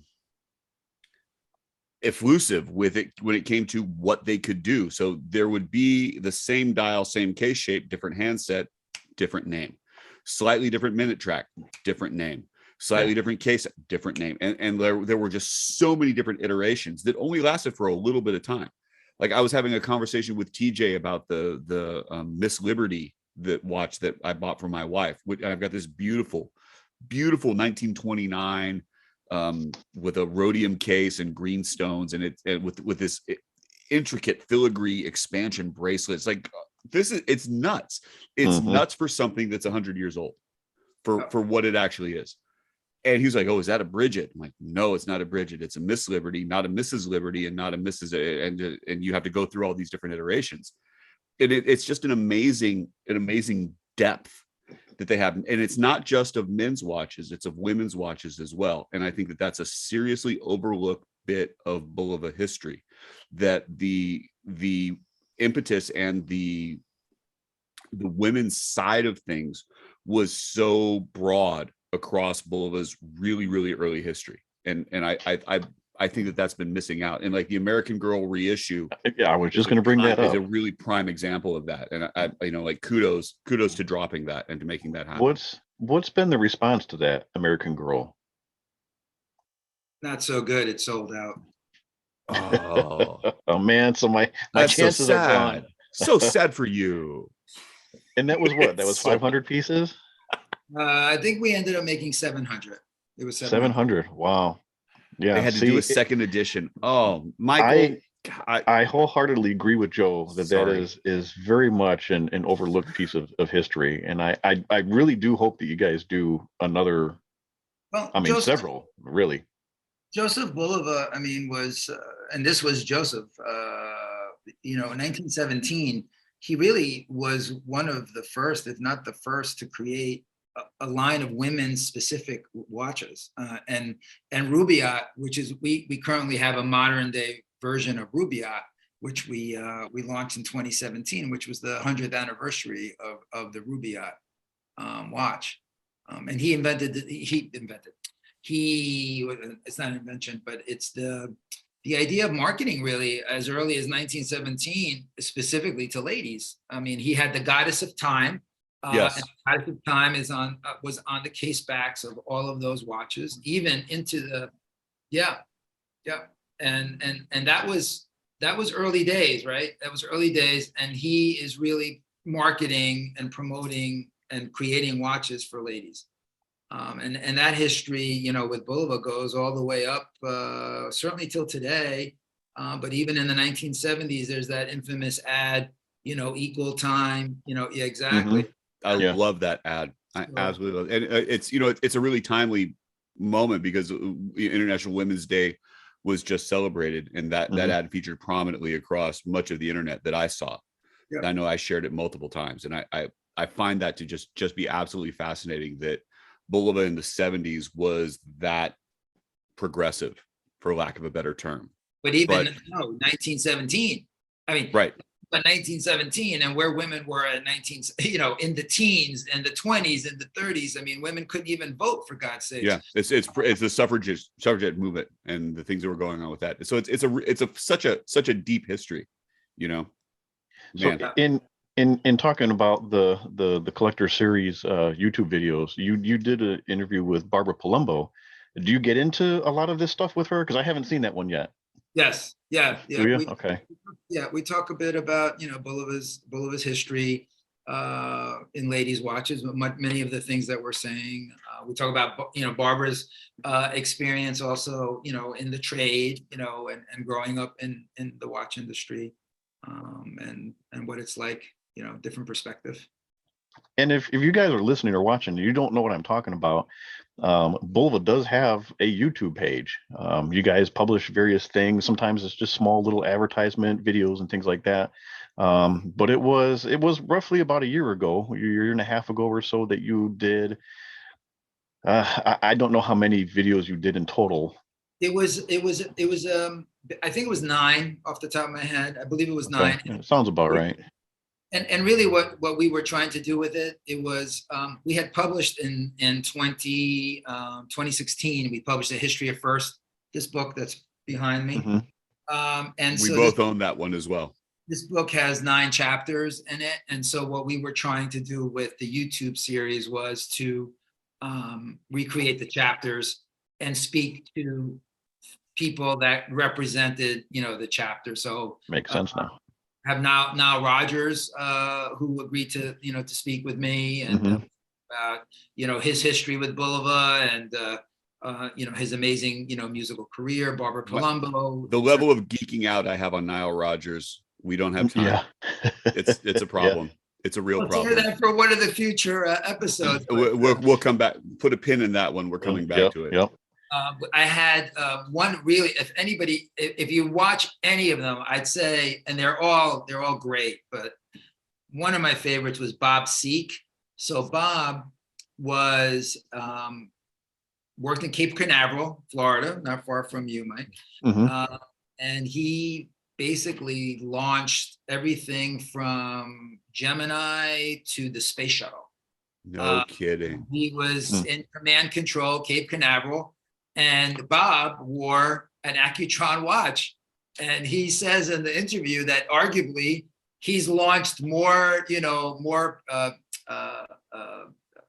missile spacecraft into the air than anybody else wearing an Accutron watch during all of it. That's actually, wonderful. His watch needed repair, and we were able to repair it for him, which was nice. His wife had given it to him as his wedding gift, when they got married. So oh wow, it's That's a cool. Wow. And he's really great. I mean, Bob's probably in his 80s at this point now, and he was a fun interview. We had a good time. That's phenomenal. Yeah, and I haven't seen excellent. all of them yet. I've seen a couple. I've kind of bounced around, but I'm starting back from episode 1 again, and I want to go through them. And if like I say before, if you're listening or watching, you haven't seen these, it's a great bit of history. I personally, I don't read a lot of books. I don't read a lot of articles. I like audio and visual type stuff. And if you're the same way like I am, it's a perfect way to learn about the company and its ties in pop culture and history and all different kinds of aspects. So, and I'm surprised that the views on these videos are in the hundreds and not in the thousands. So do yourself a favor, go to Bulova's YouTube page, look them up. You go to the playlist and there's the collector series videos. Just watch them. They're about 40 minutes, 45 minutes a piece. They're not real long. They're not short. They're just production value is good too. They're really well done. Yeah, I mean, I think it's and we don't geek out on watches. It's not about actually we don't really geek out about watches at all. It's really about Bulova's role in pop culture in the last 148 years. I mean, that's really the incredible story about the Bulova brand. I mean, in addition to all of the wonderful timepieces. All of the previous managers, over those 148 years have done an incredible job, in positioning the brand. So there's one other question. I don't want you guys to forget them. Okay. Which one do you got? At Derelict Watch. Yes. Yeah. So at Derelict Watch, let the record show I did not forget. we were getting there. So he did a lot of, like behind Joe, over Joe's shoulder there, he's got a digital rendition of the Oceanographer V, which actually it started out as the Oceanographer G, the red and black, the Coke version, Devil Diver. And Joe kind of requested that one be made. The Illustrated Watch does watch images. And he had the G, which I have and I love, but the V's my favorite.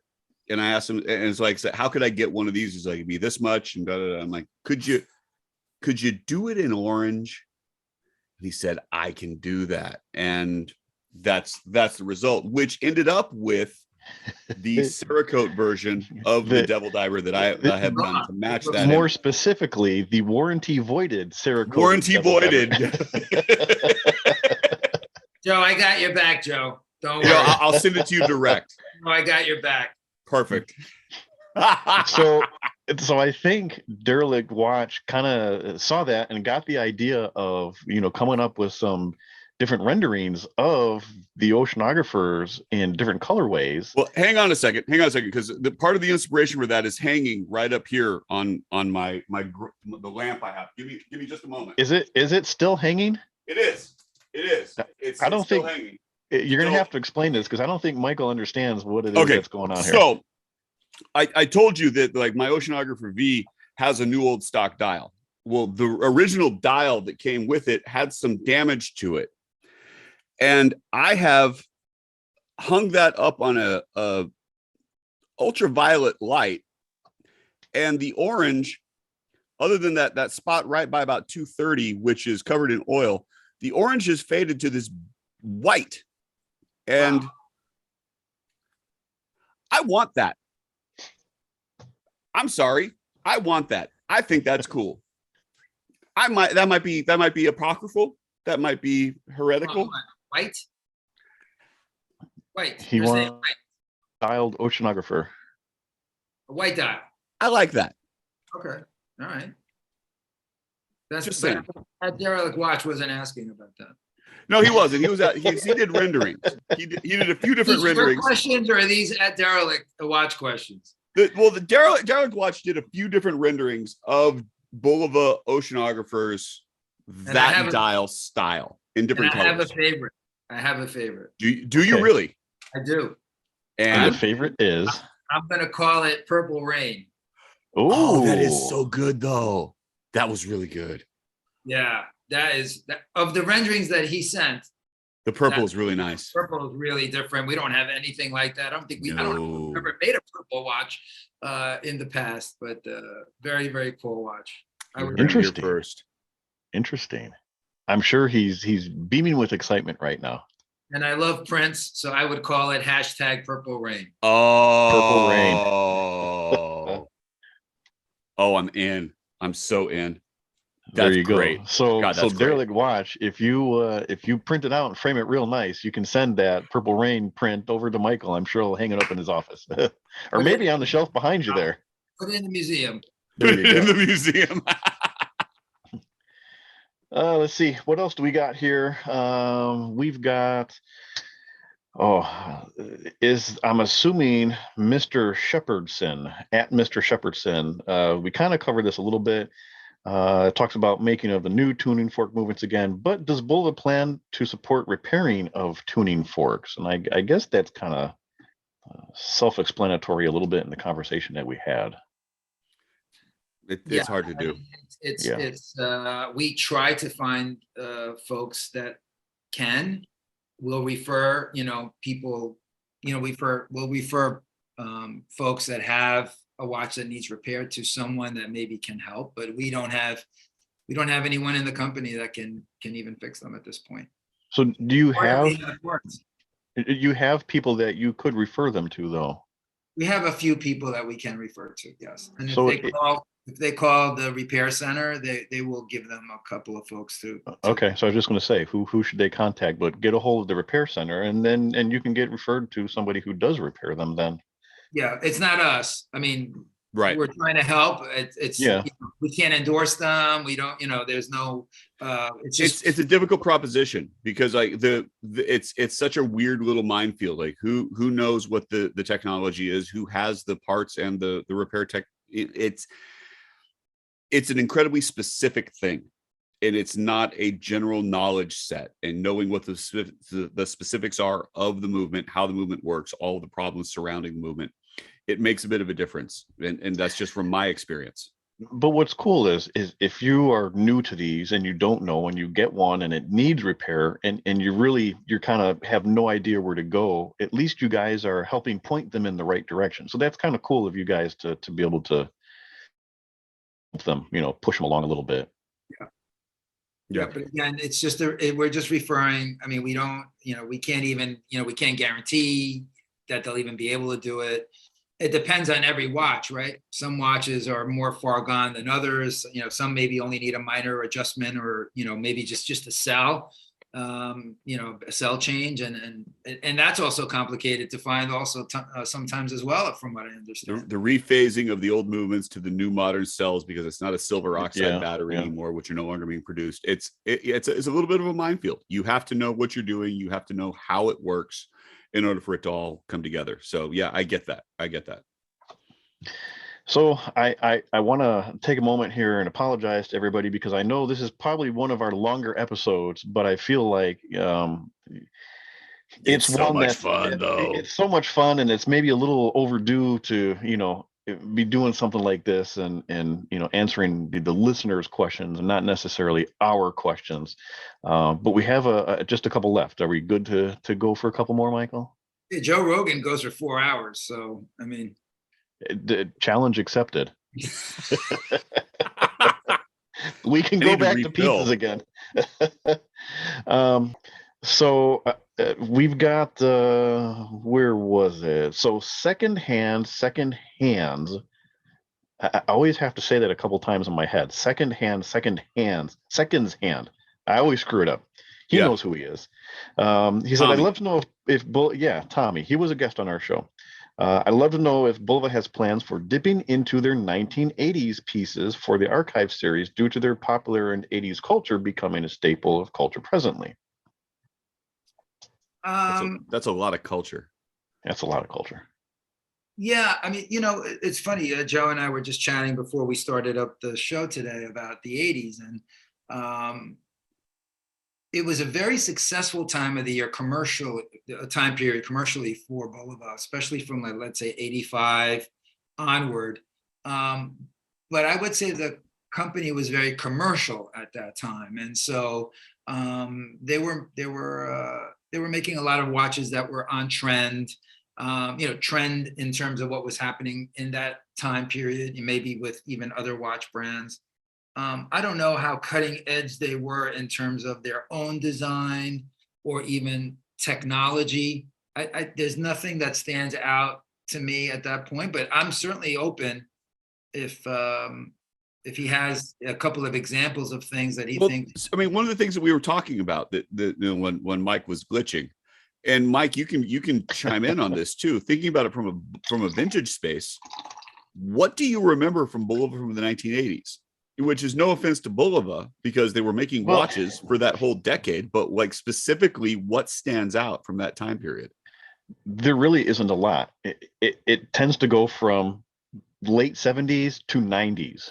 It kind of does. It kind of does. I agree with you. And I don't have many watches from the 80s in my collection. I think I have one from 1980, or it I might have a be 1980. 82. I think I probably have two, and I might have one from like 1983 or 1984. But there's not a lot. They were making really nice, when I say nice, like real good classic sport. They had some mechanicals, mostly quartz. They were solid, but there wasn't anything revolutionary.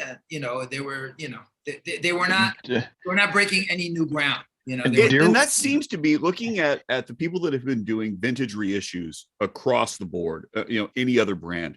The 80s seem to be a relatively dry period. It's kind of fallow. There's not a lot going on, which is, I mean, maybe that'll change in 10, 15 years, but it's right now, it seems not to be. It was solidly quartz, Joe. I mean, that really was like the stronghold of quartz, quartz watches, right? Mechanicals were pretty, not actually Bulova was probably one of the few brands that still were making mechanicals in the US market, because that was definitely the quartz era. And so everybody was, making a lot of watches. We were selling a lot of watches because I was already in the industry, mid to late 80s. And the industry was, was doing quite nicely, but it was quartz. It was a quartz world. Dare we say that was the period in which Bulova kind of switched to the mall watch era of the brand? I don't understand what the mall watch era means. I'm not trying to be fresh. I mean, the mall is a place where things are sold as any other place. It's a channel of distribution, right? Well, mall watch in, gosh, I put myself in the hot seat. I need to get some popcorn. This is fantastic. No, but I hear that term. I hear that term all the time. I don't understand what it means.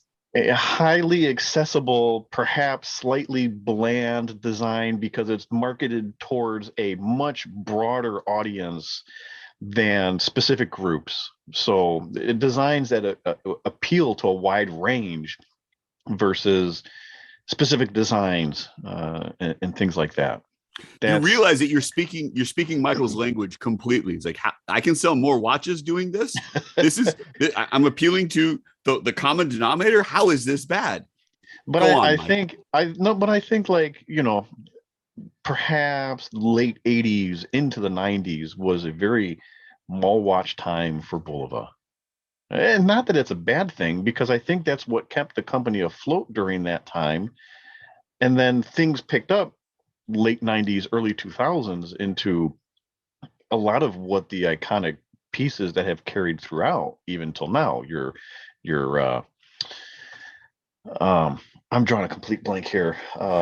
Actually, I'll jump in, because I was telling Joe earlier. Please do. Yeah. when you were glitching in and out, we were talking about to get out of the watch industry for a minute. But you take a brand like Nike. Nike is a very big brand. It sells in a lot of different channels of distribution, including the mall. But they also have their Air Jordans and their limited editions and their technology shoes that they'll make. I think the difference was that in the 80s for all brands, including Bulova, was that the other component was missing, and that was also a function of even the authorized retailer, independent jeweler, was in a different place. So there really wasn't, when you think about a brand and where they have to sell, right? If your independent jeweler, your authorized dealer is not there, in the same mindset they are today. So that's what's changed. Today it's different, but 80s and even 90s and maybe even early 2000s, jewelry stores wanted, they were in a different frame of mind. Today, that's kind of evolved a bit, but we're still in the mall. So I don't want to make any, we still sell a lot of watches, and we still sell a lot of watches at department stores and chain stores. And first Bulova watch I bought. First Bulova was from Macy's at the mall. Yeah. Millennia, kinetic, blue with a date complication, beautiful dial execution. I still have it, love it. One of my favorite watches. Just saying. And I don't mean mall watch in a negative way. It's no, not at all. It's mass marketing. I mean, that's you guys' bread and butter, and that's selling in that arena is what allows you to do a lot of these other historical lines and these limited editions. Yeah, exactly. And branching out into new technologies and things like that. So I don't mean it in a bad way, but no, but it's sometimes watches are categorized into the mall watch. Yeah, but I don't understand what that means. I mean, and some people do say it I think they try to say it in a derogatory way, and it's just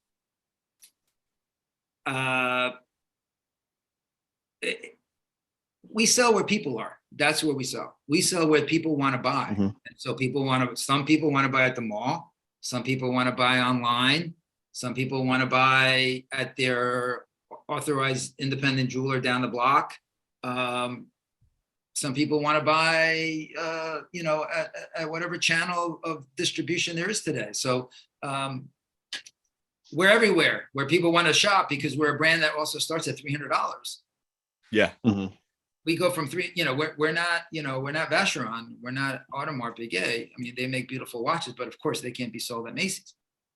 Right. Yeah. You have a limited access, and that's also considering if you're on the list. Are you on the list? Yeah, Can you get the piece? Yeah. Is it available? Et cetera, et cetera. What else have you had to buy in order to get? So there's a level of democracy that's involved in Bulova timepieces.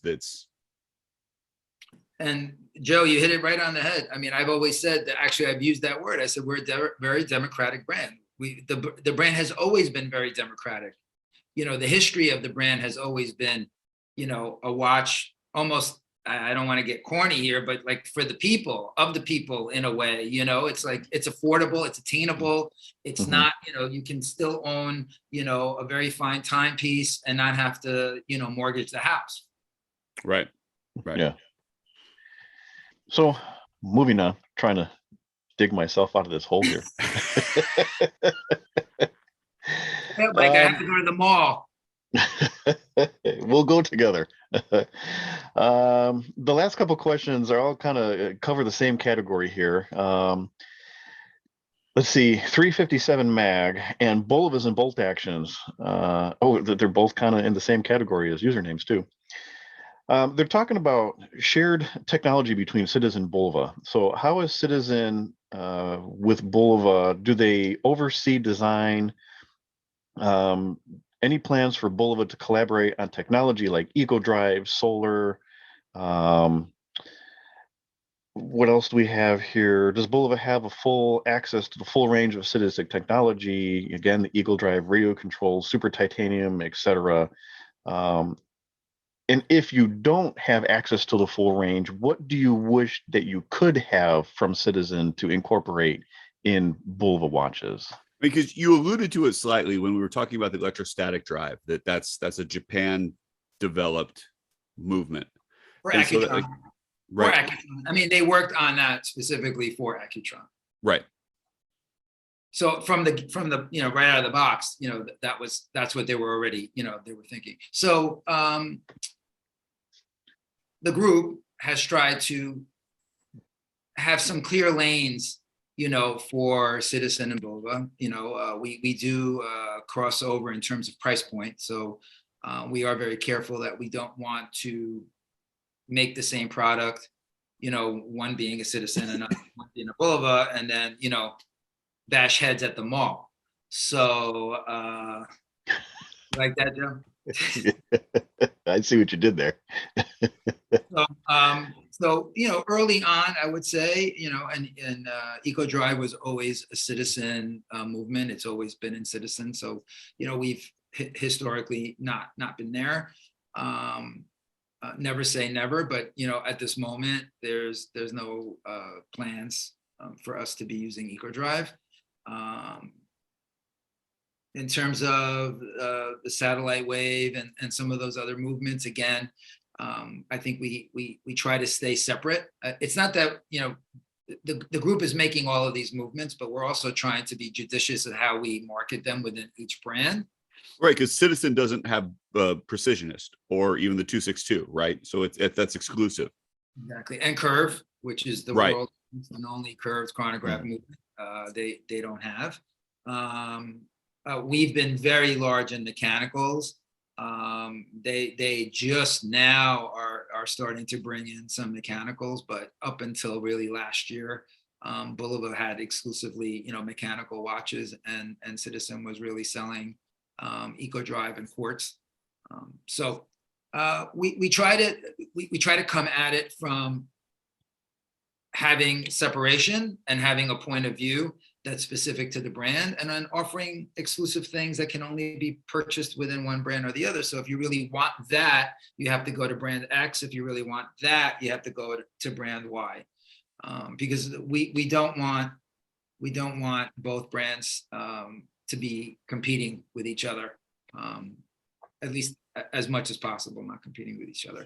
In terms of what's my favorite movement that I wish I could get access to that I don't have today, I would have to say EcoDrive. I think EcoDrive's a really cool movement, and It's a neat movement. It really is. Yeah. That solar technology. Yeah. I would love to legs. I would love to see, you know, a Bulova. I would love to see a Bulova watch powered by EcoDrive. So stay tuned. Never say never. You never know. Well, I think that about wraps it up. Mike's exhausted, Joe. Mike has been really, he had a rough episode today. It's been hard. It's been hard for him. No. It really has. I know he's in charge of editing, so he's going to edit all this up and clean it up. He's going to make himself look really He's good. going to look fantastic. Well, by the He's time I'm cutting done all with of it, this out. By the time I'm done with it, it's just going to be me and Joe talking back and forth. And all my mall stuff's going to be on the cutting room floor. I don't Yeah. understand. I don't understand. That's gonna be great. That's so great. God, that's good. I'm gonna be able to eat lunch off of that for at least the next 2 weeks. This is phenomenal. I'm so happy. mean it in a bad way. Well, but I've had some people say, "Oh, well, I don't go to the mall." Like, "Oh, I can't believe you haven't seen watch X, watch Y, watch Z." Well, I don't go to the mall, so if my AD doesn't have it, then I wouldn't have seen it. I'm like, oh, Right. okay.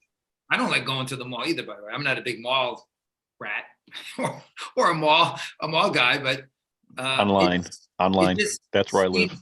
Yeah, it just seems that people will say that like in a derogatory way. Or okay, hang on a second. Let's talk for a minute, because you can't get a good pretzel online, but you can get one at the mall. That's all I'm saying. Okay. What's your favorite pretzel? Wetzel. Okay. Wetzel's pretzels comes, sir, with the mustard, not the cheese. I've visited Disney World on more than one occasion. I mean, obviously I live in Central Florida, so it's I have to go there. But they have what's called a cream cheese. You have to. I have to. Have to. They have what's called a cream cheese pretzel, which is exactly as it sounds, a cream cheese filled pretzel. You shake your head no. You have to have one because they are phenomenal. It sounds gross. Sounds gross, right? It does, but it's not. I'm with you on that, and I'm Disneyland adjacent. I'm just saying. Yeah, when's the last time you've been to Disneyland? Oh God, I don't even know. Yeah, see, you don't count. You call yourself a Californian. No. I said I was Disneyland adjacent. I didn't say I went. There's a difference. So you're near Anaheim. I am. In the Anaheim region. I am in the greater Orange County area. Okay. So speaking of vacation spots, Joe and I, we've talked about this, and one day we're going to have to solidify it, but we're going to have to come and visit you in the offices in the museum and see, all those pieces and just we can bring some of our stuff and we can have a nice little a time discussion watches and that. Just give me a heads up when you all would like to come, and we'll plan, make sure that we have everything you need to see everything. Oh, that'd be something else. The pictures of the museum, like KC got to go, and he's not here with us right now, and that's just it. It irks me. And then see Bulova, who has his visit, and I haven't been. Get on a plane, Joe. Get on a plane. I'm working on it. Someday soon. Yeah, we'll have to do that. So do you got a last call, Mike? Like Michael pointed out, I'm beat. I'm down. I'm frustrated. I'm worn out. On behalf, I was answering the question. You were doing all the work. He was just reading, for crying out loud. I'm beat. I'm worn down. I'm kicked to the ground because I'm in the process of moving, and like you had talked about before, you don't realize how much stuff you have until you have to move it. Yes. And that's kind of where I'm at right now. I think we've got T-minus 2.5 weeks, 3 weeks, something like that. Oh, I hate moving. Where are you moving to? So I'm staying in the Orlando area. I'm moving out of Orlando itself, just to a community nearby here. So I'm not leaving, geographically, right. This area. He's going to be a simple car ride away. Yeah, it's mostly to be closer to my daughter, to work. I put 30,000 miles on my car alone last year, just driving back and forth to work, and that's holy crap. Between all the highways and the tolls involved, and it's getting to be too much. So it's time for a move. Wow. Okay. Yeah. Sounds like I don't have that problem, but I do have a last call on behalf of KC, who is not here. And he asked specifically, one last question. And it's a good question. I think it's an important question, and it could lead to something a little bit different. His question is that he sent you a unit patch and a challenge coin from his unit as a thank you for his visit to the Bulova Museum. Mm-hmm. And so his question is, would you keep those in the museum? I most certainly would. But that raises another bit of a question. Would it be okay then for any listeners of us to send you other challenge coins as well to throw up as part of maybe the Veterans Watch Initiative or the Joseph Bulova School? Would that be all right? Of course, that would be it would be our honor to have them, and we could start a collection and of course put them all in the museum. I thought that's exactly what you were going to say. I think that it's a fantastic way to show off the heritage and the support that the company does towards the veterans of our nation and our military services. To me, it just seems like a no-brainer. It is really cool. And Joe and I had no clue that he had done that he had sent that to you. And you had posted a picture up. Yes. And that's when we both found out. We're kind of like, what, was this you? Did you do something? And then the picture was posted, or the picture was posted, and I was like, KC, did you do something? Did you send something in? And he's like, oh yeah. As the thing, I'm like, oh, that's so cool. That's so cool.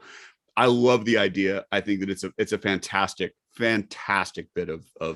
But and having him, as one of the hosts of the show, we do have that reach into the military space and the military collectors, and he's done interviews with other people and their military, based shows.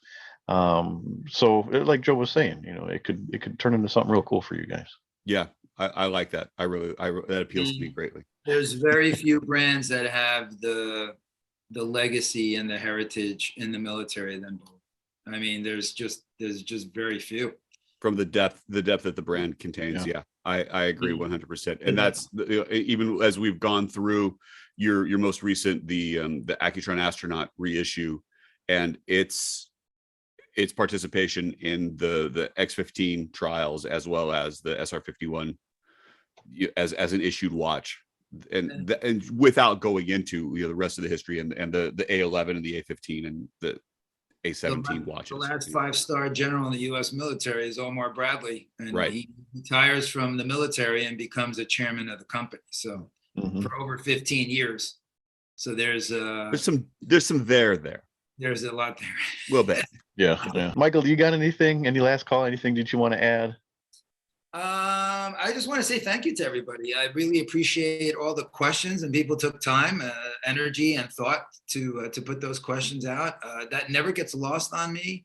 I'm just here a moment in time, kind of looking after this brand and trying to do the best I can with all our team, all working together in New York and in Tokyo and everywhere else.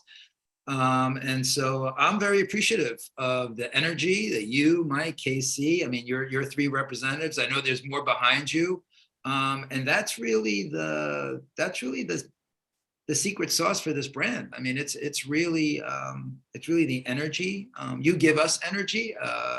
I know sometimes you challenge us, but that's good too. I mean, we need to be challenged, and some of the questions were challenging. But I'm at the end of it all, I'm very appreciative of everyone's passion and the passion that they have for Bulova and Accutron and Caravel and all the things we do.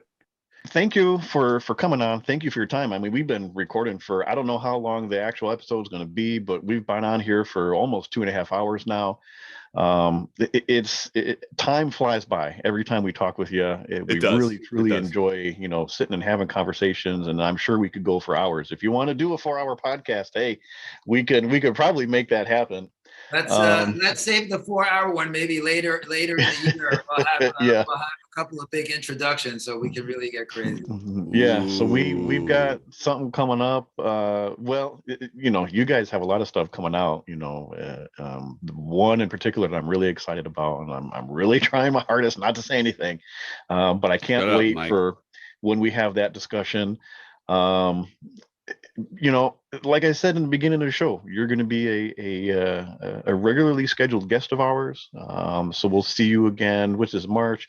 We'll see you in May. And of course, like if you guys have anything special that's going on or announcements to make, absolutely, we're going to bring that, to our listeners and our viewers.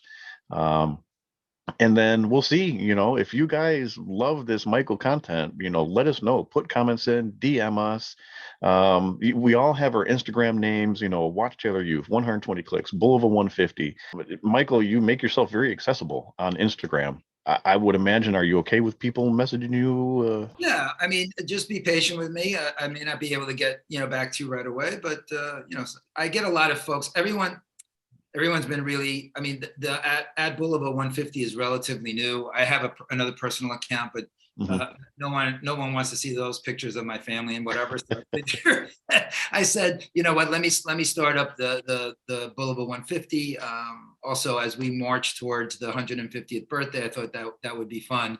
To get into it. So everyone's been great. They're sharing ideas with me. They're sending me suggestions. They're asking me questions. So yeah, that's cool. It's all cool. Just I may not answer right away, but I'll answer within, a reasonable amount of time. Very good. So I don't know what we're going to talk about next time you're on. I mean, we can definitely pick from quite a few different things. Something will come up, I'm sure. Yeah, I'm gonna have some fun topics to talk about for sure. Also, I will send you guys some electrostatics to test, so you can review. Would absolutely love to see. Yeah. And talk about electrostatic. I'll bring we'll bring a guest on that can help get into the weeds of the electrostatic. That'd be great. That'd be so good. It doesn't have to be the whole show, but maybe we can devote 15, 20 minutes to talking about the electrostatic movement. Well, I guess that wraps up this episode. It certainly does. It certainly does. We've covered a lot of ground. We answered every question that was submitted. We answered a couple few that nobody had even had an idea about. All is well. Dug myself into a hole. You did, and here we are. Might get them all down in Orlando. You'll see, yeah. Right? You'll find me at the local mall. No, I'll see you at South Coast. Looking for the caravan. I will be there. So, Mike, how do we get in touch? So tonight, Joe, Michael, and myself, we all make up the Spring Bar Podcast. You can find us on Instagram at the Spring Bar Podcast. You can email us to springbarpodcast@gmail.com. On a personal level, I am 120 clicks, all spelled out, one long word, 120 clicks. Joe. I am Watch Taylor Youth, all one word, Watch EUPH. Michael. At Bulova 150 on Instagram. And you can reach our other co-host, KC, at time.hack1636, and you can find him there. And also, we're always looking for extra bits. So if you want to hashtag us at the Spring Bar Podcast with your favorite watch shots or whatever else, and any questions you may have, we're more than happy to answer or try to respond, or at least pass those on to people that might be able to answer those questions on their own. And don't forget, we are Bulova Watch brand affiliates. Anything that you're looking to buy online through Citizen, Bulova, like we discussed before, Caravelle is through the Bulova website. You can go to our show bio. The link tree has the links on there. And as always, at the end of the show here, if you stick around that long, there are some QR codes that you can scan. If you're watching on a tablet, TV, whatever, pull out your phone, you can scan that, takes you right to the links. Any purchases that you make does help out the show, so we appreciate that greatly. That said, until next time, Michael, that we have you on for another great conversation. Cheers. Thanks, guys. Cheers, guys. Have a good week.